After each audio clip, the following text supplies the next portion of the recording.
Yeah, he was. Oh man, It was that just give me funny. 1 minute. I know, right? That joke was so hilarious. I couldn't stop laughing. Nah, man, I almost choked on this Burger King. That is tragic. Oh man, had to get had to get one more bite in, man.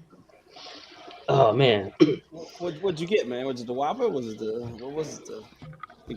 Rodeo no, burger. rodeo cheeseburger. You know, with a value fry. Now he's gonna be suing BK, and they're gonna have to put a disclaimer: chew your food. You said rodeo? Rodeo Yeah, burger? Yeah, rodeo rodeo cheeseburger. burger. It's on the dollar menu. They put onion rings on the burger. Whoa! Let's not Sloppy disclose how burger. much I spent on Burger King. I was about to say that. I paid A 35. dollar. You supposed to No, be save. You supposed to be spending it on that save now. They actually bumped it up now. It used to be $1. Now it's $1.99. Damn. And if you want cheese, it's $2.49. What a ripoff. I know, but I'm a Burger King person over McDonald's, so I'm just saying.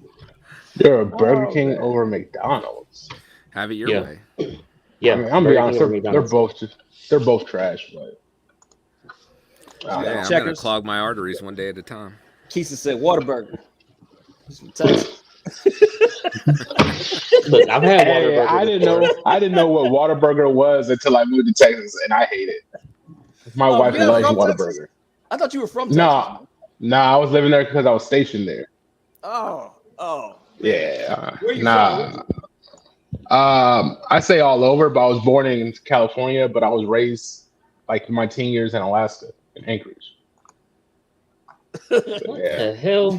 I know, right? That's Yeah. I thought Keith didn't sign up for the military. He was born in it. Man. That's a new branch. I'm the bane of the military. Yeah. Oh man, I was born in the darkness. Well, if we ever need dog sledding advice, we know who to go to. Oh wow. So hey, a question for you guys: would you guys want to do something later involving food or '80s action stars? Well, 80s Your action choice. stars, because Well, the way my age is set up, I know some action Oh stars. man, here we go. No, Everybody just- got to know the '80s action stars. yeah, I'm No pretty matter good how- with it. Keith Okay, is cool. like, if they weren't in a movie post 2000, I'm not gonna know them. Oh man, Come on. Yeah, 80s is the decade of timeless, everything, man. Any It's action timeless. movie you've probably seen had one Action of these guys movie, in it. songs, fashion, clothes, I mean, you name it, man. That's Well, the songs. 80s was it. Let's calm down there with songs. Pamela Anderson, baby. Pamela Anderson. Pamela, are you Pamela, that was 90s. okay? When I say songs, I mean music. I mean, Hey everybody, You mean like I Rick just want Roll? to say welcome to Saturday Night Live Chat, episode 17. This is brought to you by Twizzler. It's one of the best candies out there, man. Just want to put it out there. What's going on, Brenton? It's going good. Glad to be here. Excited. Not exactly sure what we're going to talk about, but It's Saturday Night Live Chat, man. We just go down random rabbit holes, man. Cash, how you joke said we're waiting on me? What?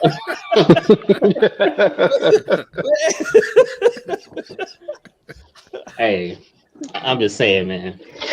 What's going on, Matt? I had my Wendy's. Okay. Oh man, all good. So are we doing food tonight or 80s? Because it seems like Do both. it might take some time. I mean, I could say the other one for the next week. So Oh, It don't matter to me. It's only 10 something over here. okay. What's going on, Keisha? Nothing, man. Staying up. Looking at all y'all get collecting and get new pieces in. well, I don't know who Yeah. you're looking at because I haven't gotten anything new in a while. yeah, me neither. Man, I got a sideshow art print today. I still got Bowen. I don't know what you're talking about. I just got back to Sideshow Cyclops. I'm stuck in the 80s cage. So Yeah, Matt's Oh, like, you I got bought it? this in 2002. It's the newest thing I got. I didn't know you hunted that down, man. Like actually got it. Yeah, I got it for under retail. Mm. Well, under retail, but with the shipping, it came out to be like retail. But Nice. But yeah, I finally got him. So my next piece, I gotta get in touch with Astro. But I'm supposed to be getting that buying that Dark Side from him. Clean Studios. Okay. And then after that I got a few more. So it's a slow process, but Does it bother you at all buying this stuff and then being like, I'm not gonna see this for like a year? Even though it's in my possession. Nah, because it's gonna stay in boxes. Like my wife is gonna do unboxing videos for me, and I'm just gonna voice over just normal stuff. Yeah, just normal stuff. But because she does the camera work for my videos. Oh, really? Yeah, she's the one who films them all, so she already knows what to do. So that's perfect. Yeah, I'm not losing nothing really. Well, if she breaks something, then you can be like, you owe me. Just fooled me once. Shame on you. I thought this man was filming this whole time. Nah. The cat's out of the bag now. Yeah, cat's out the bag now, man. No wonder why the camera work was so good. Oh, wow. Yeah, but what's going on, Casual? Appreciate you for coming through, man. Alan Kiefer, what's good, man? You got just a jarhead, Fatal the Collector, Brenton double tasking, multitasking, Dwayne Davis. What's going on, man?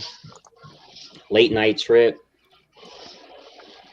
Gotham Cenobites just did a really cool video with him today, so that was pretty cool doing that. It'll air later. Mike McDonald, what's going on? Super Miguel, long time, man. Appreciate you coming through. You got Made in Mike's World. Hello, everybody. What's going on? Norman Rich, what's up, man? Who else we got in here? Matt double tasking as well. Dennis Perez, what's up? Just some bum. What's up, guys? Appreciate you coming through. So, hey, I had something crazy, right? And I was thinking about it because I asked Keesus, I'm like, yo, Keesus, you trying to come on? And Keesus had said, yeah, but before that, you said something kind of crazy that, what's going on, Bats? What's going on, Evan? Appreciate you coming. You was like the LBS hype or something like that. Like you over it, right? Mm-hmm. Yeah, I'm off the bad way. And this is topic 3, so I'll kind of like go back to 1 and 2. But is there a statue or company that takes too long? And it really got me thinking after you said it, because it's like, I think Brenton may have fell into that same, like, I don't want to say trap, but that same, like, it just took too long. And even the companies themselves as well. Like, I think a lot of people touched on it, Collective Minds, if I'm not mistaken. I think it was Vein 21 that said, if they had to just put that PO out, a lot of people's NRDs would have been basically secured by the company to where they couldn't get it back. And I think they dropped the ball in that aspect. And I personally like how Sideshow does it, to where you don't get to see all these like updates and I'm going to repaint this and that. They just show you, hey, this is what it is. If we tweak something, you won't have a say in it. Here's a finished product. I know it's not what fans want from like an input perspective, but you're getting a product 6 to 9 months later and it's already there. Yeah, I completely agree. No, that's a long pause. I was being courteous to let somebody else go, but okay. It's crazy. Like, you guys were pausing. I was trying to put down this plate full of Burger King. I'm like, don't, you know. But the thing is, he stopped. Now I was like, is that a stop or is that like a pause? Yeah, no, I think company. You know, I said this too, man. I think they missed the mark, man. You bring something out, you get hyped on it. You got to strike while the fire is hot, man. You know, get the money, get it in, and you know, you let it pause, then people start thinking, man, $3,000 is a lot.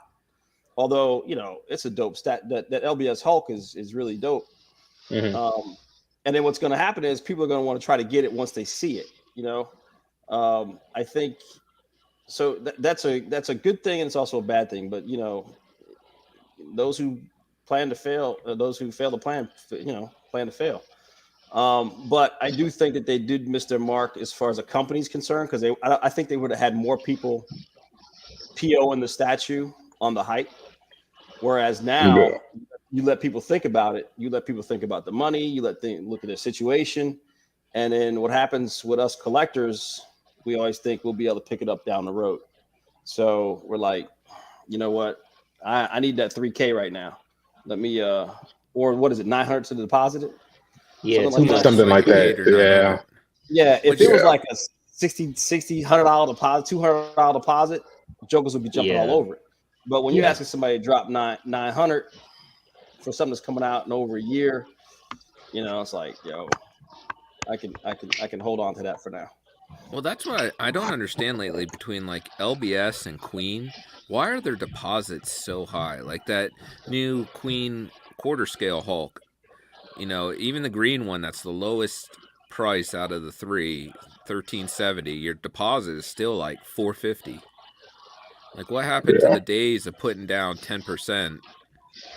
You know, that would have been like $130 or more manageable to secure an order now, especially when releasing around the holidays. Like I think this is a terrible idea to release anything like mid-November through like January 1st. That also makes it hard too. Like people who sell their pre-orders, like say it is taking too long. Some people pre-order it, it's taking too long. Some of those pieces you're gonna lose interest in, or you're gonna forget you even pre-ordered it. I don't think nobody's forgetting about the LBS, but I'm just saying in general those high pre-order numbers, and nobody's gonna buy an $800 pre-order from you, or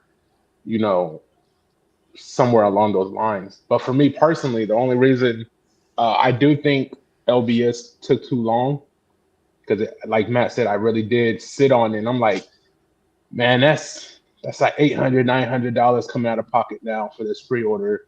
Then, I'm not too worried about. I think the price for the statue is fine. I think it's reasonable. I think it's fine. But then I was like, damn, I got to do shipping. Well, I can save this money, or I can do something else with this money right now. That's like $3,000 I'm putting down, plus another 1,000 just for shipping, maybe more. So if they did say they put this I think they wanted to wait on that pre-order, and I think it bit them in the ass. It's not going to hurt their sales. I think they're going to sell the pieces that they're going to sell. Like that's a known fact. But I mean, I do think that hurt themselves a little bit. I don't think when it comes out, they're going to sell as many as they could. But I think once people start getting them in hand and people start seeing how big and how well detailed it is and stuff like that, then they're going to start coming. Yeah. People are going to start buying and things like that. But but I think what they did was smart with the statue itself, or what they did for the product of the statue. Because if they're only going to make how many ever people PO, then the aftermarket value for that statue will go up. Because if they only what is it, up to $599? Yeah, is up to $599. Say they only make 400 of them, right? Because that's how many people pre-ordered it. I mean, are they going to make extras? So I don't know. I think they will too. But if they don't, that piece will jump in value. I know it's a high thing to, at a price mark of $3,000, $4,000, whichever one you get, it's gonna be hard. It would be hard to resell it, but at the same time, it'll also make that piece much more, maintain a higher status in the community, because we can't get it no more. Only those who ordered it got it. Do you think somebody? No, go ahead. I was just a question from Matt. Well, for all y'all, if y'all want to answer, do y'all think like a piece that high in the aftermarket is going to jump up and people actually buy it?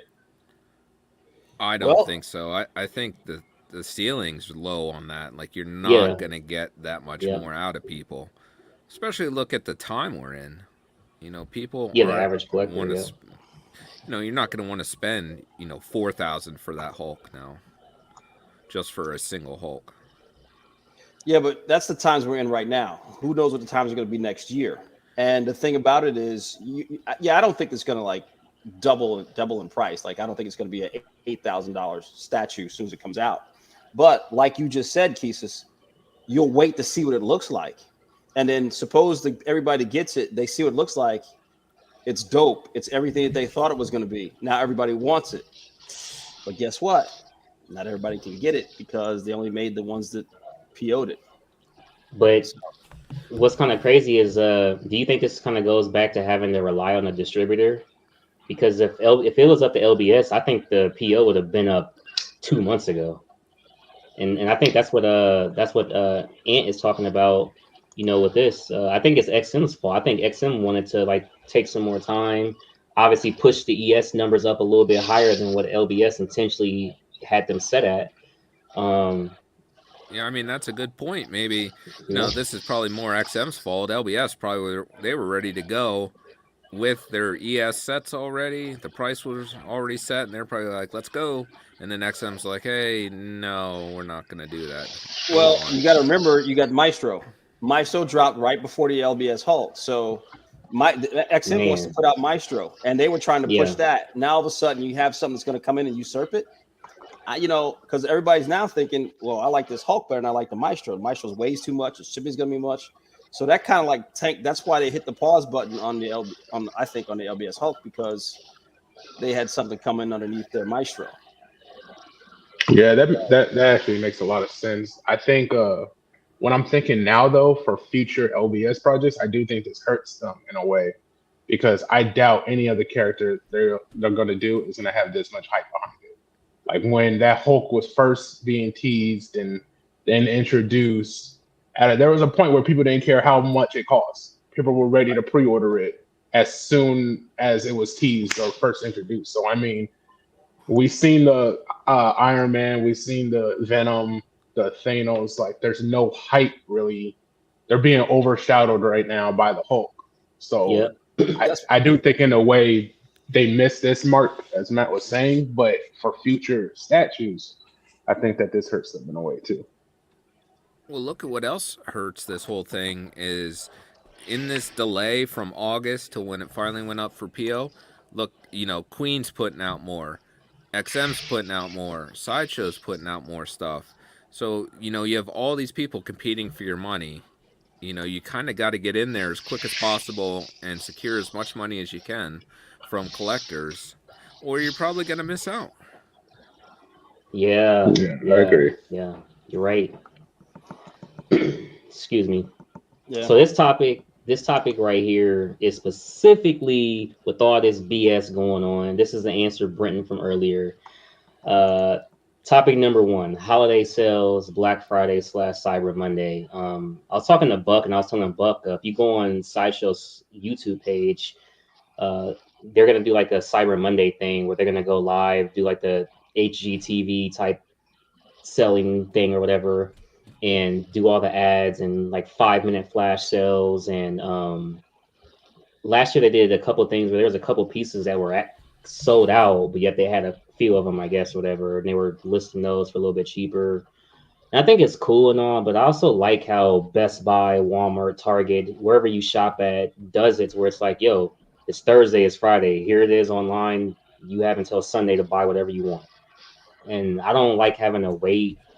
I feel like they could have, if you want to give your employees the holidays off, that part I definitely understand and respect. But like, just pre-record it. Like, you don't even engage with the community anyway. And if somebody like actually puts like an actual topic, like a comment that's like kind of spicy, they won't highlight it because it has to be PC. So it's kind of like, just pre-record it and put the deals out now. Because I bought a computer monitor, right? That computer monitor was like $250 on sale. That could have been $250 in Sideshow's pocket is really what I'm saying. You get me? Well, yeah, I think they should do it of like, here's everything that's going on sale. It's only going to be Friday and Saturday. These are the prices. Get them as fast as you can. And people was home off work too. Exactly. I think that's how they should have handled it. How many times do you get from any other company that you're always getting flyers or something in the mail from, be like, here's all the Black Friday sales, starts this day, come and get it. And Sideshow misses the mark. They just kind of tease you all week. You're hoping for something, and then you're just like, oh, it's a bunch of shit I don't want. Yep, maybe I'll try again tomorrow. And then it's just going on and on for 2 weeks. Are you talking about daily deals? Yeah, well, essentially, I feel like, that's like a flea market or something, or a yard sale. I don't know what that is. It's like, here's all the stuff we can never get rid of, so let's make it at a enticing price just to clear our warehouse out. Yeah, I was telling Cash that. Especially about that Lobo. I was like, that Lobo been up there for some time now, even before this, and they was already giving deals on it. And now they're giving more deals on a piece that nobody really want right now. And I mean, if you obviously have these pieces, I mean, these are good deals. Don't get me wrong, but you obviously have these pieces out there that nobody wants or is up there for a long, long time. Hey, man, like maybe it's time to try something new. I don't know. And I think there is stuff that they know people want, and they're just holding on to it. They're like, well, we're not going to do that. We're not going to help those people out. So how do you guys feel about the BOGO? Like, do you feel like you should only like it should just be buy this one statue with that 20% whatever? Yeah, I don't think the BOGO is a great deal because I heard you can't even put it on like payment plan. No. So if you try and hit 2 statues, so you're going to be paying what, like $900 plus whatever shipping is. Well, shipping, yeah, so like $1,000. Tax. It's not a great deal if you're. And do they only let you do like one like deal per statue? Like, say if I wanted to add my reward points to it or add a coupon to the deal they already have going on. Oh, you can, yeah. Okay. You can combine it with Sideshow Seconds, so they'll let you combine it. Yeah, but I thought the military discount wasn't working for like the BOGO too or something like that. I haven't even tried the military discount with Sideshow yet. Hey, Fatal, you should open up another account and buy it from a different account. and then cancel the one that you got. No, I think he tried though, but it waitlisted too quick, so he missed out. Is that what happened? Hey, for 15%, we all in the military. What's up, pieces? I need a badge, man. I need a badge, man. Just go get a haircut like Brenton. Yeah. All right. There you go. Officer Williams reporting for duty, man. You don't even got to cut your beard, man. Oh man. Heck yeah, man. Matt, what about you, man? Anything that you even look for these days, or you kind of just wait for something to catch your eye, like a statue, whether it's custom or licensed? I'm a little strapped for cash, so I gotta hold. Yeah, I'm holding out. No, there was a couple things. I like that. I've always liked that Iron Man. I think it's Mark 7, the one where he's shooting the rocket off his arm. I've always liked that. Yeah, if there's an Iron Man I'd get, that'd be the Iron Man I'd want to get. I've seen that. That was on sale. That was on a good sale. I think it was like $550 or $560. Yeah. So that was the only one that caught my eye. There was a couple of prints I saw, but I'm not big into prints, so it's just get it for no reason. So I didn't. Man, pause button. You prefer the artist formerly known as? Yep. And has anybody bought anything? No. Oh, so I didn't buy anything.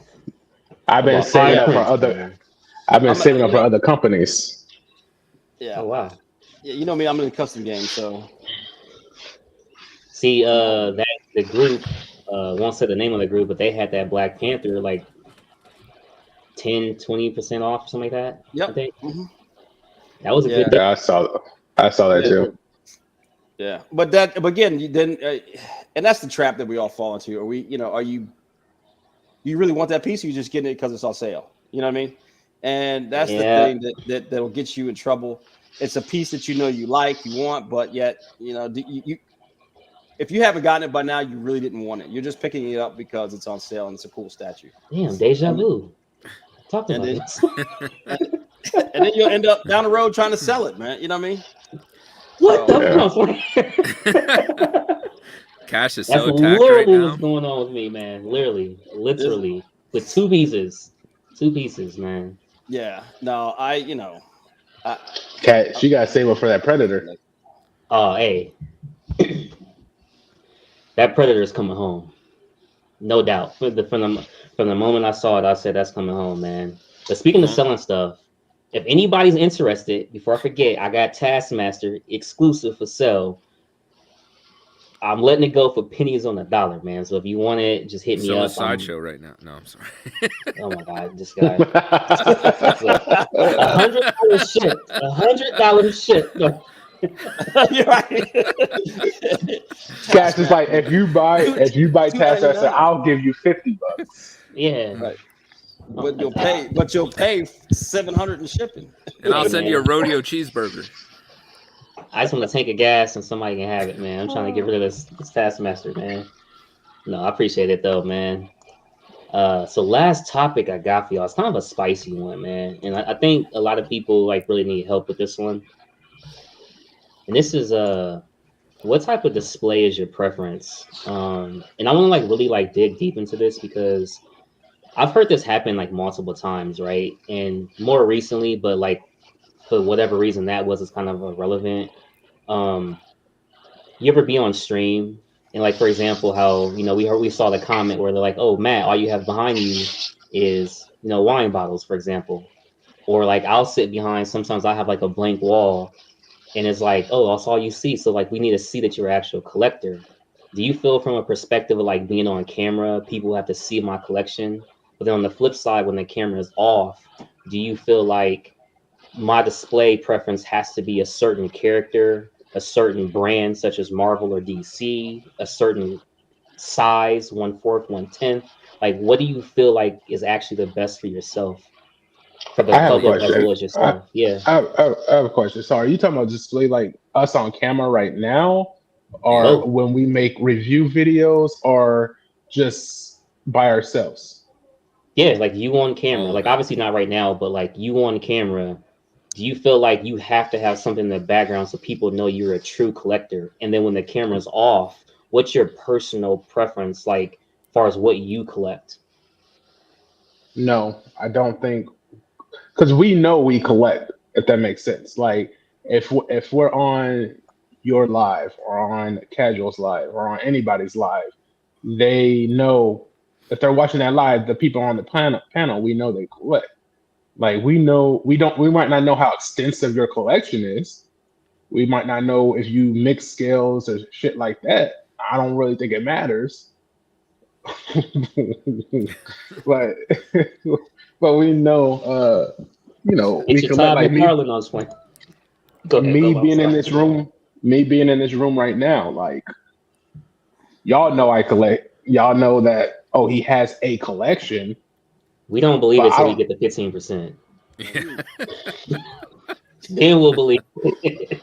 But yeah, I don't think it's a need. I think now as a reviewer, Mhm. say we're reviewing a statue, that's like I would like to know that you collect instead of just, oh, I'm getting this just to review it. I don't know what you do afterwards. Yeah, And it's yeah. always nicer to have that background of all the statues behind you that you collect in your collection and stuff like that. But I don't think it's a big deal. I don't think people need to know.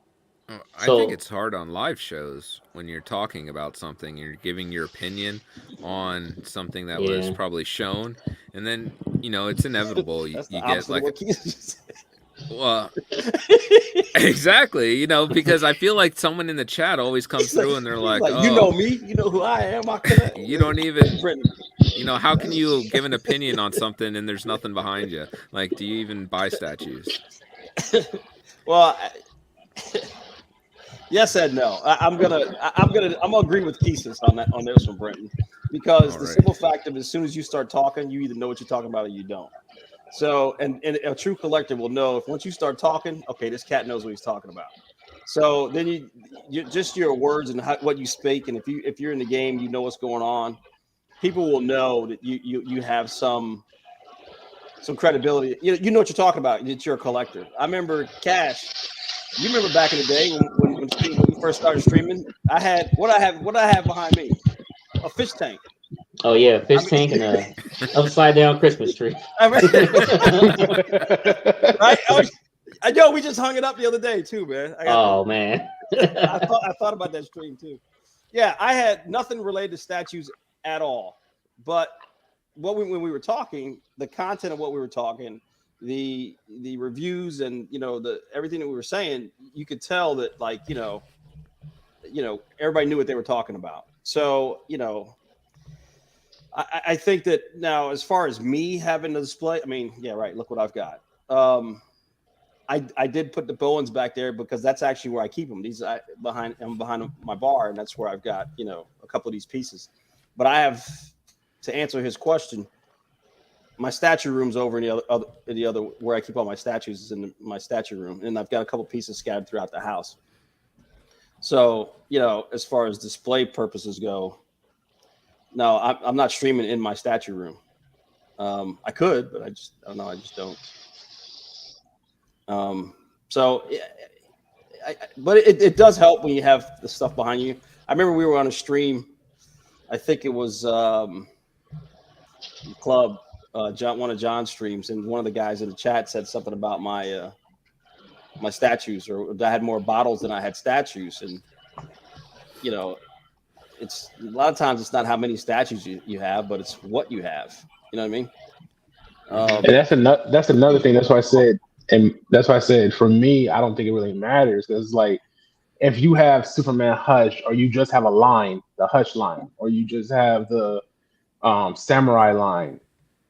I mean, you're not your collection isn't extensive, but it's still a collection either way. It's just that question can go many ways. I feel because in a way, I do feel like with Brenton, where it's like I wouldn't want to get a tattoo by a tattoo artist who has no tattoos. Like that's the same way. Like you know, I'm in that boat, but I don't know. For me, if I'm on this live and y'all listen to me talk, obviously somewhere I have a collection. So somewhere. Somewhere.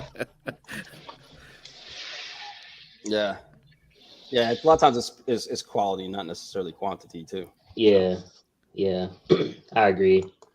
Sometimes smaller collections are better too. It just depends on, I guess, how the individual person is setting up their collection. I kind of like a variety of things myself. You know, I try to like just narrow it down based on the space that I have. You know what I mean? So I wish that I had to learn like before with my extra space. I was gonna like do nothing but Gotham because they really it would have saved me, you know, money and a little bit of time and stuff of like wanting to do Gotham and not Justice League. So it kind of makes it like, yeah, you know what I'm saying? Like now you got to turn around and like resell stuff, but yeah, but at that's the end part of of the the day, journey, you live and man. learn. That's part of the journey. You don't know what you want till you get there and you decide that's what you want. You know what I'm saying? Like, I mean, everybody should have a Superman in their collection. This guy. Everybody should have a Superman. I've got Darkseid holding his cape. That's so disrespectful. Darkseid. How's that disrespectful? That's so disrespectful. How's that disrespectful? Because you need the Man of Steel. Look, no, I don't. I need what's his name? Didn't Batman send Adam into Superman's brain with a shard of kryptonite? Hold the Joker hostage. Plot armor. Hey, this is a Thank you, Vane. No talk. Superman needed. No Superman needed. Damn, I'm about to start streaming from my storage unit. What the hell, man? Hey, speaking on that, has anybody ever got to that point where like you guys may need to buy a storage unit just for the boxes? I'm at that point right now. I'm kind of at that point, man. Yeah, like I could fit them in the garage. I just don't want them in there, man. Well, I don't have a garage. That's the thing. I have like a carport. Oh. So yeah, I'm gonna drop something on you. So I get it. Okay, I get. Hey, Brenton, you gotta wait. You gotta wait, Brenton. I get the storage. Have to have a storage unit aspect. But I guess the question becomes, and Brenton, I want to thank you for helping me out with this one. At what point do you become a curator versus a collector? Or so if you have an item and you're paying a certain amount of money in storage, how does the math add up for that item and value? I get you have it because you want it because you're a collector. I guess that's if you want to pay for something to keep, to have, and to hold, like a blanket.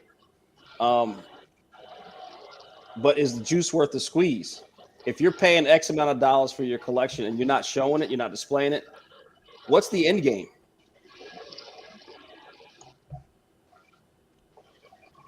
That's what do you mean, like buying a statue? All right, yeah, so you have a collection. So you have say you have 40 statues that you can't fit in your house. So you're gonna go drop how much money in storage, right? You got to put them in the storage, and you're gonna pay at least $200 a month in storage, right? Storage isn't cheap, unless I don't know where you guys live, but storage around for me is not cheap. You're paying $200 a month in storage. So you add that up, and how long they're gonna stay in storage? Now, if you're moving and you need to put stuff in storage for a little while, that I get. Yeah, different. Yeah. But to keep your collection in a storage to pay for, that you're not going to see display. I mean, are you looking to save it for 10 years and then sell it? I mean, what's the My question is, what's the end game? Because when I bought a house, when I bought my house, I set my statue room up and set everything up. And anything that I don't want, I'm like, I don't need to keep it. I'm not displaying it. I'm gonna offer it to somebody else to have, and I'm moving on. I mean, it's different from like comic books. You know, statues are different from comic books or small things to keep. But No, so I I don't get know. that. I mean, If I had, I get that if I had statues that I wasn't displaying, but like all of my statues are displayed. It's just the boxes. I just need somewhere for them to go. Like I don't have nothing in the boxes. I don't have the exclusives or extra torsos or any of that in the boxes. And it's just that right now I'm just limited on space. I have a smaller place than what I used to. So until I get that bigger house, they're just going to storage. I mean, like I guess it kind of falls in what you're saying. Like I have a time limit that I'm gonna have them in storage. right. I guess So that's my. it's The question is, what's the end game? Are they there temporarily till you're able to find something to where you can yeah, pull it out and mine are display them? temporary. Yeah, mine are temporary until I can put the boxes in my house. Like, yeah. So So it's I not run into a collectors. I run into collectors who have boxes of statues in storage because they have nowhere to put them, and they just keep them in storage because they're a collector. They'd rather just pay for the. no. That's hoarding at that point. Well, okay, Uh, like you remember like in the 80s, right? I was okay. Fuck, you guys are gonna kill me. I wasn't alive, but okay. How can I phrase this so you guys don't? You remember like No, watching something of the 80s, right? And you and like any person who had like a collection room or like anything like that, like a vintage store you go inside, everything would be in boxes, and it was never about actually displaying the stuff for like half of their collection. It was just about obtaining it. So is that also part of being a collector, or no? Because we collect statues and high-end collectibles to where it has to be displayed. Because they if I do buy that that now. Predator, I know that Predator won't be displayed right away. Like I know that going into it, and I'm okay with that if I know that going into it. Well, But I think only you're if talking I'm going about into it knowing that. something different though, because I feel like those older collections were like, whether it's action figures or Yeah. it's other stuff that you keep in box because the value was like the packaging and everything. Like mint in Okay. box was where the value was. Right. Whereas, statues are a whole different thing. I mean, you can go back to those videos or references, and there's things like statues aren't in their collections because Okay. that's So just so more like displayed art. so part B to that. If you're buying the Thanos on Throne, for example, does the Thanos on Throne cost any more because it's brand new in the box after all these years, or to you, the buyer, you don't care? I mean, it's cool, but it's not Well, gonna make me pay any more or less. statues is unique in that because you can display them, so they're not. I wouldn't consider them new. It's used because it's Right. been on display, but they Right. still maintain that value depending on what the market is.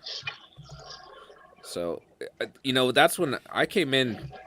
That was my thought process when I started probably collecting more of the high end stuff. Is where I was so used to being mint in boxes where things held their value, and once you took them out of the box, it's considered used and it would lose value. But Mm. transitioning to like hot Yeah, toys and then to statues, that doesn't apply to those realms of collecting. right. Yeah. X-Men exclusives and Arch said it. Kind of like I'm on the same page with them. Um, now, if you intend on reselling it, I mean, obviously you're going to want to keep the box because that helps the value of it. Okay, but But Matt, once you get to the end game though, and you love everything, like there's no way you sell unless they make a better piece or you break the piece or whatever. Kind of like Arch is talking about here. Do you throw away the boxes at that point? Because it's like this I don't know, Arch has a swamp thing up. So this swamp thing, I'm keeping the swamp thing forever. There's no need to even need the box anymore. Because at no, that point, like why are we keeping the boxes after a certain point? I'm going to keep the boxes. I can't say I'll never say never. I may move again. I may do something. I would want to keep if I'm a true collector. So if I have something, I want to keep it whole. Right. It's kind of like, you know what I'm saying? I'm going to want to keep all of it and I want to keep it whole. Even though I might not buy another one, at least the piece that I have, it's the whole piece. So I'm not going to throw away the box. I'm not going to, that's me. That's me personally. No, I agree But with you 100% on but that because if I have a piece and I got to keep the box and pay money in storage, one, I'm losing money. I'm losing the value of the piece. I just sell the piece. Why keep it? I just buy it later when you can display it. I think the biggest Sorry. for this thing, the takeaway, the biggest thing is why keep buying pieces if you know you don't have the space? Like that's what me personally. It's kind of like yeah, I might want FOMO. Popgoo. I mean, yeah, That's why. but it's kind of like you run into those issues now where you have to store statues that you know you're not going to open up. But for me, like for a lot of people, maybe the boxes you just don't want them in your house. They're empty. You just don't want them. Like me, I move a lot, military, whatever, so I have to keep them. But for people who just keep the boxes, them boxes, they get big. Sometimes they come in 2 boxes for one statue. So it's like, if you don't have that space, then I can understand going out there and getting a storage unit just for that. But like what you're saying, Matt, if you're just buying statues and you don't have the space for it, so now you have to put those statues in storage room and you don't know when you're going to get those out to display them. Dude, I don't understand that. I don't understand that at all. It happens, man, because some guy. I mean, we're collectors by nature, and we collect and we buy, but if money's no object and money's no concern, more power to them. That's all I can say. But if money's no object and no concern, you need to buy yourself a bigger house. That way, you don't have to run into those problems. Yeah. I mean, so with Matt's logic. My Jason, Freddie, and Michael, they're going to be boxed up for a little while. Does that mean I should sell them? No, if you... Go ahead, I'm sorry. Sorry. I would just say, that's when you start getting... Do you ever move somewhere, Cash, and then you just leave stuff boxed up and your life just goes on and you don't unbox that stuff forever? And you're like, well, you know what? I can just live without this. Like, why am I holding on to this just being in a box? Let's just get rid of it and move on. Lighten the load a little bit. Yeah. Man, I say put those statues next to another statue. And if that statue ain't cutting it in your eyes, that one got to go. So my question is this. If you're going to pay to store that box, Cash, then let it go. If you're not going to pay, keep it. I have a Conan that I've had for over 20-something years. Never been displayed. I had it in my attic at my old house, but I never brought it out. I didn't have the statue out, but I always knew that I would display it someday, and I finally did do it. But I wasn't paying to have it stored somewhere. I just kept it and I held it and I brought it out at the time when I could. So, I'm always in this mode of trying to get less stuff. Because, as you go through life, you just acquire so much stuff. And you don't even realize it's happening at the time. And more space, less stuff, less clutter. If it's boxed up, let's just let it go. Buck is not an affiliation with this channel. We do not condone moving statues in cars. I was about to say this. I was about to say the Don't same move your thing to statue in Fado. a car, man. Come on, man. I was about to say the same thing to Fado. I was like, hey, you better put the seatbelt on, put some pillows around them. But hey, so Fado asked a question. He said, if you don't have the boxes, how are you going to move statues? Well, right. I'll be the first to tell you. In the statue game, they make the styro boxes. They make the styro for it and they just put it in a box. So if I'm going to pay $200 or $300 a month for storage, I can go buy the styro and I can go buy a box for $50 and I can make my own box and make out of styro and I can move it then, just like they do with customs. Hey, Vane says joke is Matt's wife sold the Conan. He just has a box. That Conan long gone, Matt. I know, right? Yeah. Now, another thing, Cash. Now that you bring up your Jason and your horror pieces, yeah, do you kind of see those exiting your collection? No, bro, those are the I guess you could say Mount Rushmore of horror characters. I mean, it doesn't really get any better than those three. I mean, not like selling them, but do you kind of see these new pieces like your Predator, any of these new pieces coming in, kind of like you see the horror pieces kind of taking up space instead of holding space? To be specific, taking up space in this room. Behind this Okay. wall is a small room that's nothing but Gotham. However, all the way down here, there's another room the same size. I was just gonna put all the movie stuff in there, all the Predators horror in there, but I can't get that room right now. She won't let me have the room, so therefore it has to stay boxed up until I can get that room. And when I do, I'll have the entire basement. So right now I just have like 3/4 of the basement basically. Okay. Since it's sectioned off into like 4 separate rooms.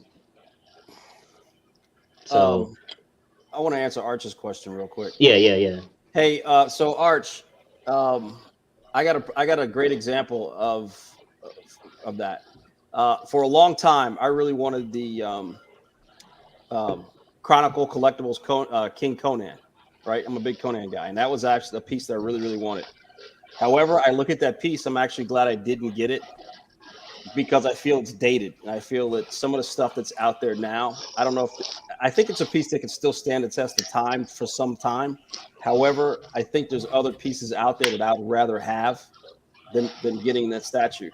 So my point is, if I've bought a statue, but I think a lot of stuff that's out there now, a lot of old statues are dated, and you might want something more, you might want something different. So you'll want to, either sell a statue or get rid of it.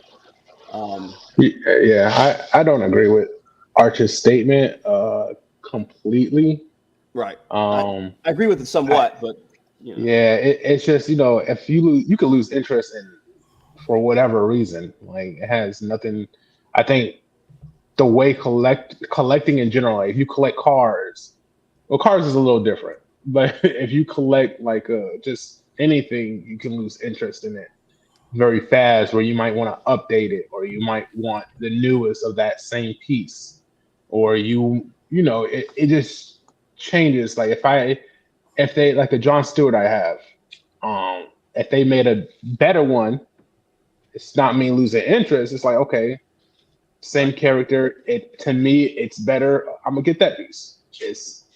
I don't know, but I do think a lot of collectors do let the community dictate their collections, and that's when we see people within like a month after they buy a piece putting it up for sale. Man, you ain't lying. You ain't lying. Yeah. That's the young bucks. And that's kind of true too. I'll be honest, that's kind of true. The people who've been collecting a while kind of already know the direction they lean towards, so they don't really have those secondhand like thoughts like did I. But it's always people who either just started or still finding what they want for their collection. They'll buy something and be like, I don't really like it, and then it's out of there. So like I said, it's part of the journey, though. You know what I mean? You gotta sample some stuff before you know what you like. You know what I mean? Yeah, definitely agree there, man. Definitely agree there. I can take that a different direction, but I'll leave it alone. Get stealing, wheeling, dealing, limousine riding, Bischoff! You turn the camera off, and I'll be naked. Ric Flair, maybe Ric Flair. What's going on, Toy Quest 101? Appreciate you being here. So this week, I think what we're gonna do is okay. So we can either jump into some pictures, or we could do the '80s games first. What y'all wanna do? Let's do the '80s, man. The '80s. Okay, we're gonna do the '80s. So let me know if you guys can see this good or not, or if I need to make it a little bit bigger. I can't see nothing. Okay, let me see here. I'm also kind of blind, so I don't know. Hold on real this a game or is this a like just ranking? Oh, Yeah. Is that a little bit better? Oh boy. Y'all gonna hate me. I wasn't even born in the 80s. I'm about to be shitting on y'all favorite man, movie. Here we go. Here we go. you gotta be born in the 80s, man. Still. Keesus is What's like, up, he's Jerry? not an action star. What a Oh man. All right, man. I appreciate everybody for being here. 39 of you guys, man. Remember to like, share, comment, subscribe, all that jazz that all the YouTubers in the land say, man. Let's go ahead and get started. And this is all on Keesus, apparently, because you've never watched any 80 movies. So first one I up. watched the 80 movies, man. It's just I'm not even gonna start with the easiest one because I know you're gonna know who it is, man. But first one up, we got Arnold Schwarzenegger. Damn, can you guys see this or is it a little too small? it's small, but is it the which movie is that? Let's see if I It can. doesn't matter. That's Commando. Oh, are we just talking about like characters in general Wait, from the 80s? is that a little bit bigger? Talking about the actor. You could have. Oh, we're just talking about the actors? Okay. Yeah. Yeah. Okay, now- I'll scroll down to him, so it's fine. Okay, I Yeah. thought we were talking about like. Okay, then No. put Arnold in S tier. Yeah, Arnold S tier. Arnold's an S tier. Yeah, he's Is S that tier. safe to say, Matt? What does that mean? Okay, first of all, I don't know what you mean. So S is like the greatest of like in that Yeah. time period 10 of out all of 10. time. Satisfactory. Like you look at the 80s and it's Arnold. what does the S stand for? Does it stand for something? It's like You a got goat, like you got goat. I mean, I know what goat- Yeah. I know what goat It's a means. period. S means. so basically like you know A B C D is like the worst. It's like best to worst. S is just above A. Damn, Wait, this is new stuff, man. This is does it like look- the new, Okay. So like I'll the new math. right. Nah, So you I'll- gotta you this is what I'll gotta you do. gotta keep that. Mathusium. We don't Keep do it? long division anymore. Just keep the S tier. It's Yeah, very that's fine. standard. You know, I guess. There, Okay. yeah, just put Arnold in great. Yeah, there you yeah, go. the goat. Okay, G Slow for it down for great. the old folks, man. Slow it down for the See, old I knew that one. Okay. This is about to get real interesting, man. Matt's like, I don't understand my kids' report cards. They're getting all letters on there. Okay, so we got I use the slide rule. Rocky, man. Well, not Rocky, but we got Stallone. Stallone is great too, in my opinion. Yeah, he's great. I Do you know what mean, the slide rule is? Now, What damn, the hell? yeah, he. Matt's I'll getting say, the yeah, he's abacus out great. before we Okay. do math here. I'm not sure who this is. Is Bruce this Willis. Bruce Willis. That's Die Bruce- Hard. That's Matt, great. hold on, man. I couldn't Am I see him, jumping the man. gun? Hey, I'm gonna give Bruce either a B or A. I'm gonna be honest. Yeah. with you. Outside of Die Hard and what we got? Him and Donald Glover. I said Donald Glover. You got Fifth Donald Element. Glover. Yeah, you got fifth element, but that wasn't 80s. That was 90s. No. Oh yeah. What was the TV show? Oh gosh, what was his TV show? Don't ask me. I don't know that shit. Oh. I was thinking of him Moonlight. because Moonlight. he was in that other movie too. He was Lincoln Hulk. You remember in Oh what's that shit. movie? What happened? You just got No. We're just gonna do A through B. You good. Keep going. A through D. I Okay. mean, sorry. Oh, you took the Okay, put Bruce Willis. Put Bruce Willis like on C or B then. yeah. Good call, Ant. Good call. Okay, Bruce. Okay, what we doing though? Because I think Bruce is Bruce has got to be a B then. You a know? B. Yeah, he got to be a B. A B for what? Die Hard. Yeah, I mean those are some of like the top action movies all time. I don't know about that because you got to look on A. They have at least 2 franchises. Some juggernauts. That's what I'm saying. I got a side question. I'm throwing a grenade. No. Go ahead. Just for a second. Yeah. Is Die Hard a Christmas movie? Man, come Yes. on, man. Yeah. Brent, I love you, man. I love you, man. I knew it. Cash, is it? Wait, what did Brenton say? I said yes. He said yes. That's a Christmas movie. No, how is It's it a always Christmas movie? it's always played around Christmas. How, So how I could don't it know. not be? It's He's Christmas themed the Cash whole way through. Cash is gonna say it's an action movie set at Christmas time, right? Yeah, I don't thought be that's one what of it was those. until people know. started playing it. What are you gonna say? Christmas Vacation's a comedy set at Christmas time? Exactly. I said the same thing. I'm putting Bruce Willis either C or B. I'm leaning towards C though. Okay, so Keisha says C. I say B. Yeah, I say B. Yeah. What about you, Matt? Not B. Die Hard is pretty iconic. Okay, we B it is. B it is. We got Jet Li in the building. We got Jet Li. That's a. He's gotta go. No, go ahead. Hell no, man. Jet Li is at I'm gonna least say a B, B. man. I'm gonna say B. If you put a Bruce Willis at a B, I'm putting Jet Li as a B. There's no way. Okay, No, what's an I would say iconic Jet Li movie? C. A C. I Thank mean, you. he did that. He was in Lethal Weapon. But he wasn't the main character. No, he was just a villain, like a side villain. Okay, outside of that, what else? He did that. he- that One, Iron. Unleashed. One. He did that movie. Unleashed. One. Unleashed. Let's see. No, I mean there was That was older DVD. stuff that Iron Fist was one. DVD that he movies. did. Did you go to movies to see that? No, I wasn't born Did yet. you go to the movie?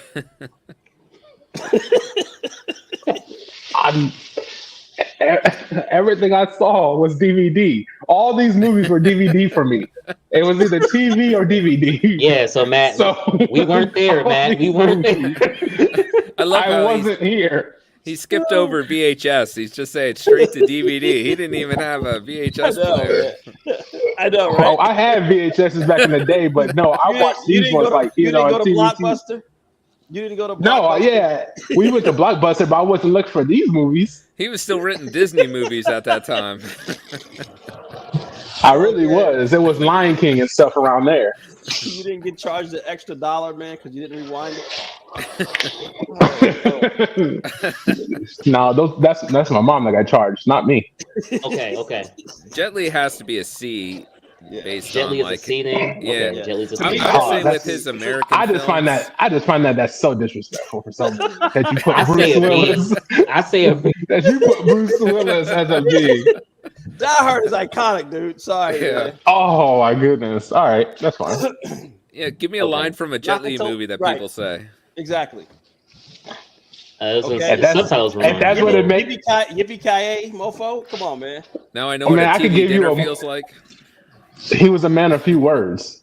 Yakatomi Tower. Come on, man. Okay, Which so one's fun? next up who's we Tom got Tom Cruise? Cruise. Look, I dare you to say B. I dare you. No, I'm going C with Tom Cruise. oh Like, no.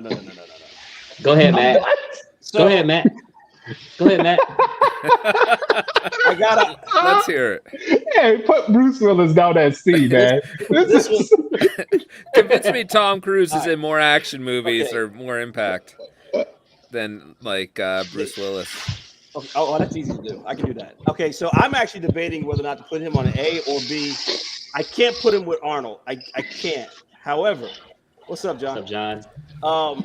So I got to put him at B.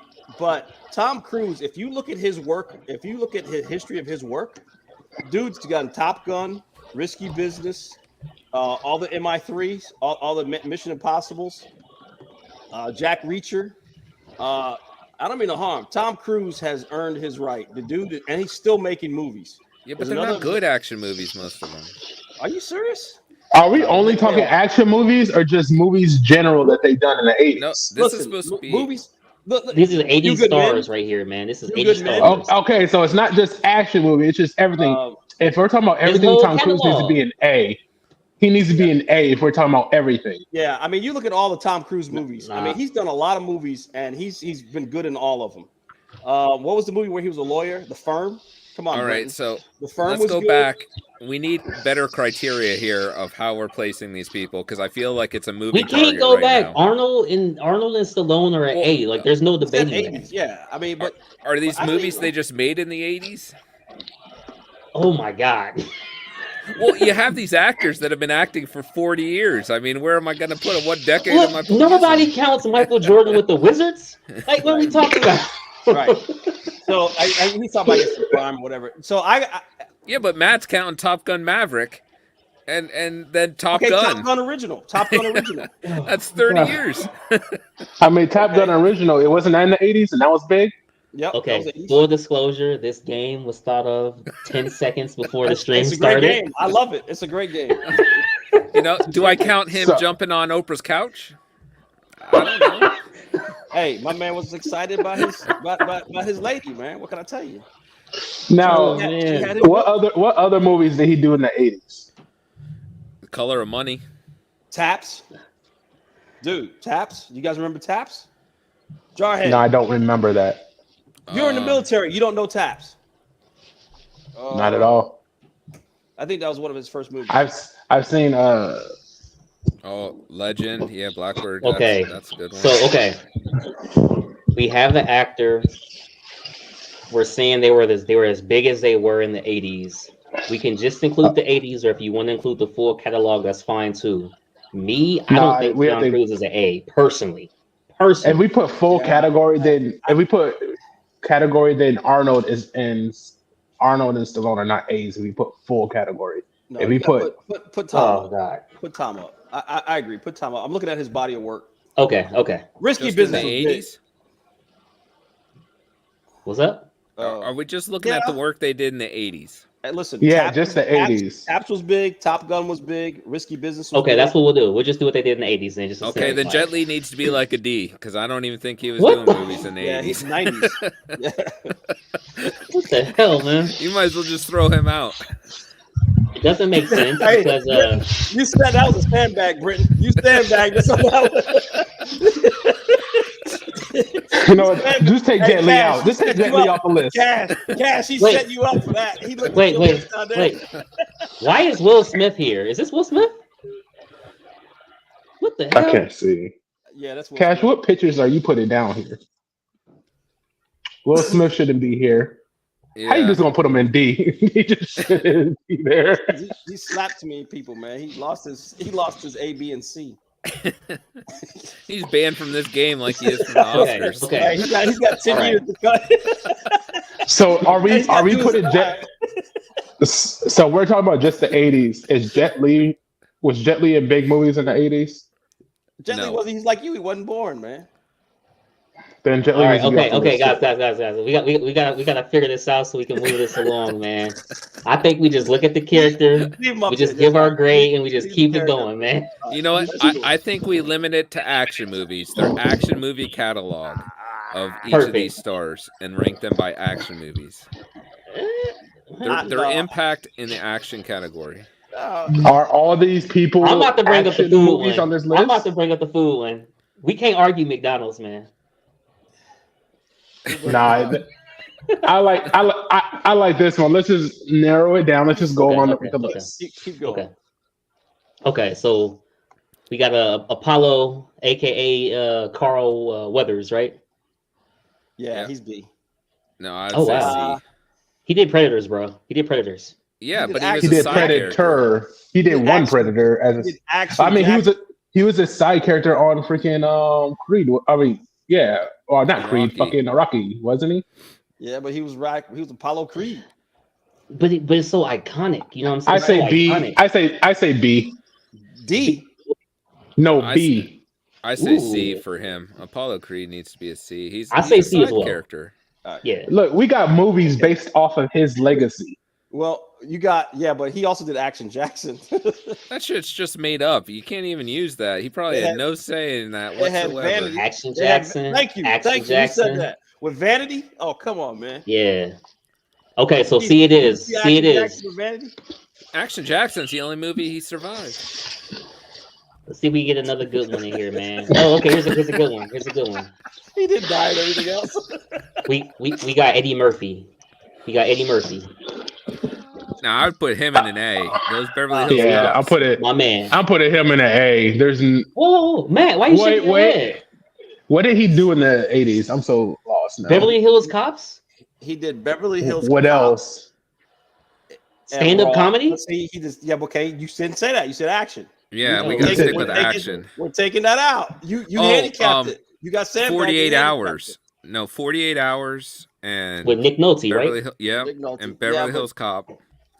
That's why I say you should. This is I'll keep him at A. Okay, when was Vampire in Brooklyn? In the 90s? Yeah, that was 90s. Hey, don't count Vampire Brooklyn like that was. Yeah, I saw that in the theater, so that's no. Harlem Nights. Golden Harlem Child. Nights. Harlem Nights. Child, that's a good Golden one, Child. Oh yeah, he's an A. He's an A. Yeah, he's an A. Yeah, I still put him B. Okay, Right. we got Jackie Chan up next. B. I can't tell you No way. anything he did in the 80s. Um, I'm not I would gonna say lie. B. I can't tell you nothing he did in the 80s. Honestly, He did a lot of kung fu stuff with B? Bolo Yang. Okay.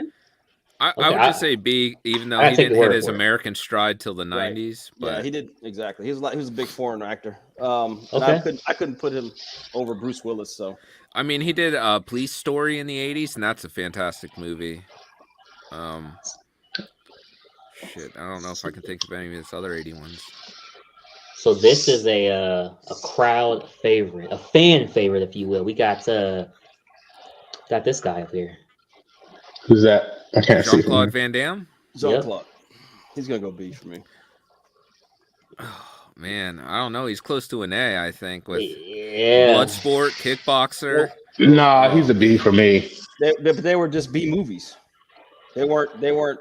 He's a household name, though. Yeah, but I mean, like, action star, power-wise, like, he's up there. B. As soon as them 80s ended, he ended. Okay, we Yeah, got to I'm not vote. putting him Okay. over Bruce Willis. So what's your vote, Matt? A or B?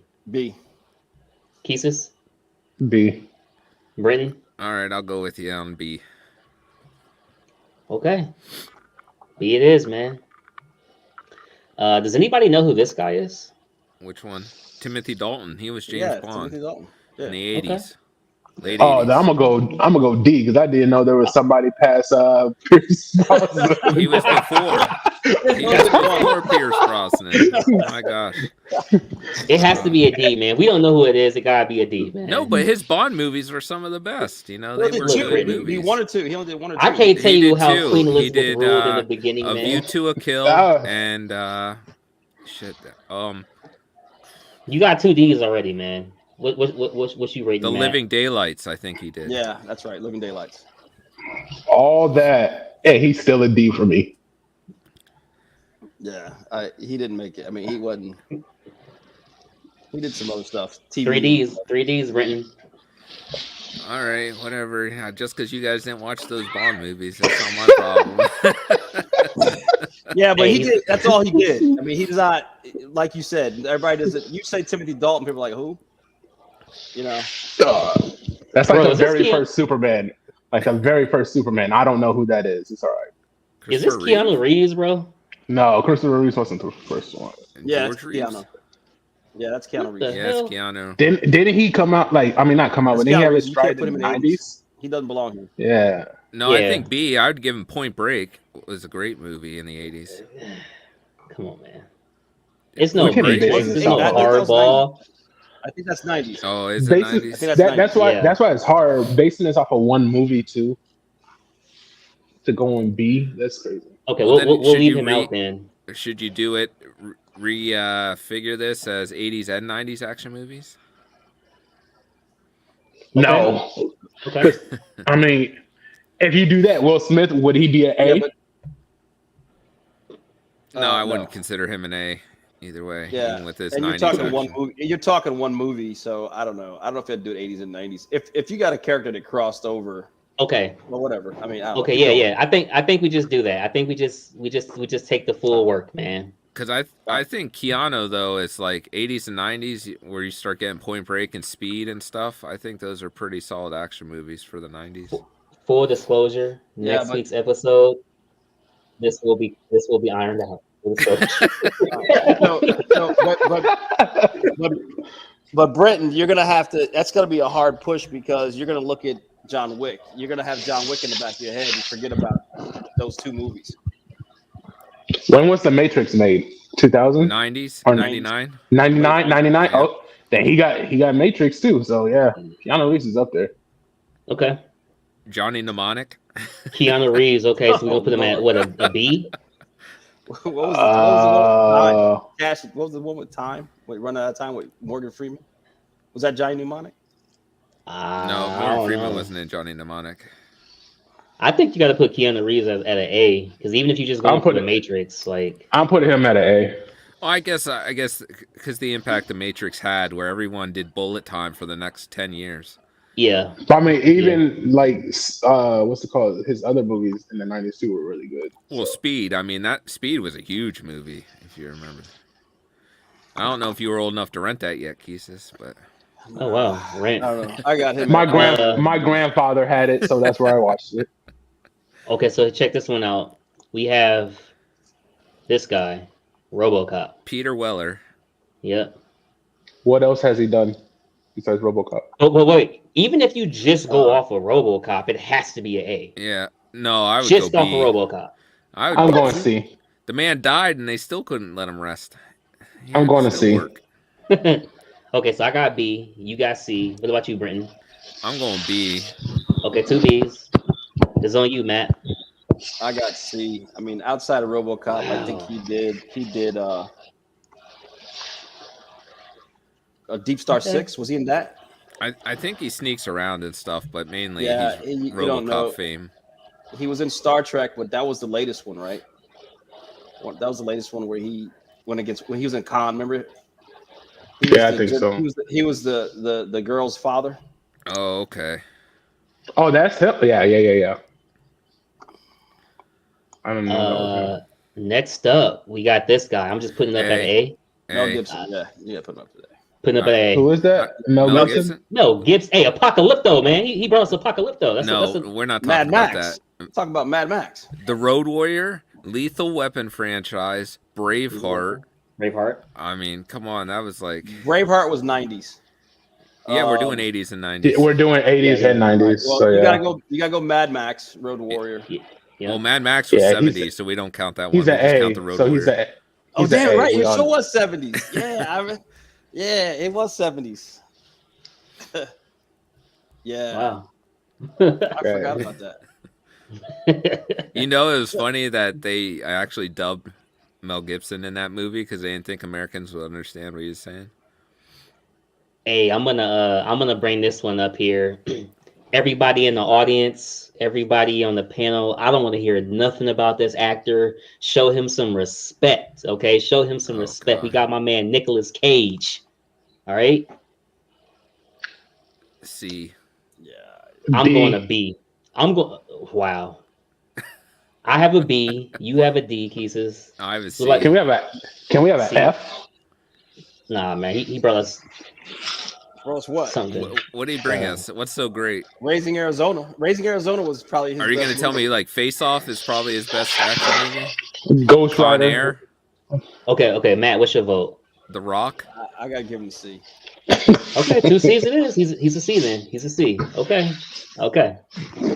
He's a C. I like Nicolas Cage, man. I think he's had some okay movies. Next up, we have. Hope I pronounced her name correctly. Sienna, right? Sigourney Weaver. Yeah, whatever. From Alien franchise. Yeah. A. Yeah. Hey, Avatar. Show some respect. Okay, never mind. Avatar is further on. Alien. You're the one who said her name wrong. I know, dude. Are you sure you know what movie she was in? Show some respect, man. I think a B for her. Yeah. Although her movies were pretty iconic. Alien was iconic. Alien was 70s. And I don't want to hear nothing because y'all put Bruce Willis at a B. I don't want to hear nothing. Okay. So I got A. Okay, Brenton. Aliens. There you go. Thank you. Brenton, what did you say? B. Well, you're right. Okay, 1A, 1B. What about you, Keesus? A. Okay, 2 A's. Okay, what about you, Matt? It's on you. Her movies were iconic, but I got to put her in B. B? So that's 2 B's, 2 A's, right? She didn't do enough. You said B2, right, Brenton? Yeah. Because Okay, I don't see how you can put her in A with like Arnold. Yeah. When you look at those action movies. Right. So we should add her down to a B.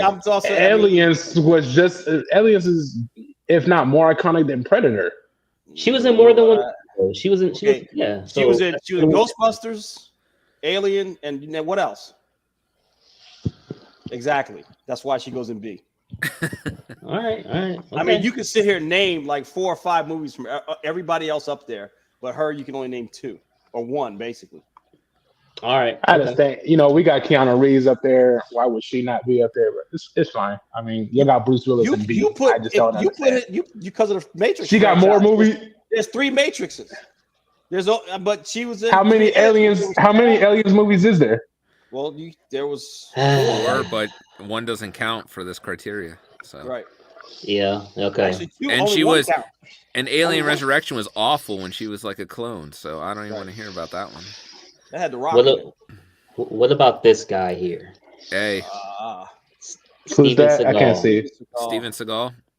If you talk about martial arts action movies in the 80s and 90s, it was a Seagal movie. Like License to Kill. Y'all lucky we can't do past the 90s because he's Nicolas Cage now. Under Siege.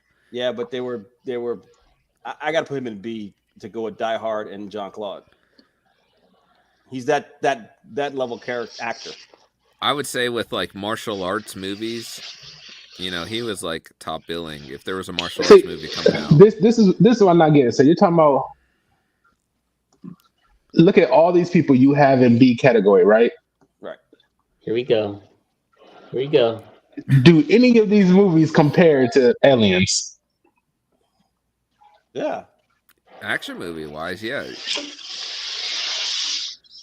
Okay, I don't even care what you put. Hey, Keith, I don't know. You wouldn't put Predator and Alien together. Yeah, Alien and Predator. I think those are equally good movies. Okay, so there's answer your question. You said you said any, so yeah, I just said Predator. Keith says we can't Rambo? answer this. Come on, man. We can't answer this. I'm saying we're gonna get to it. Yes. We'll get to it.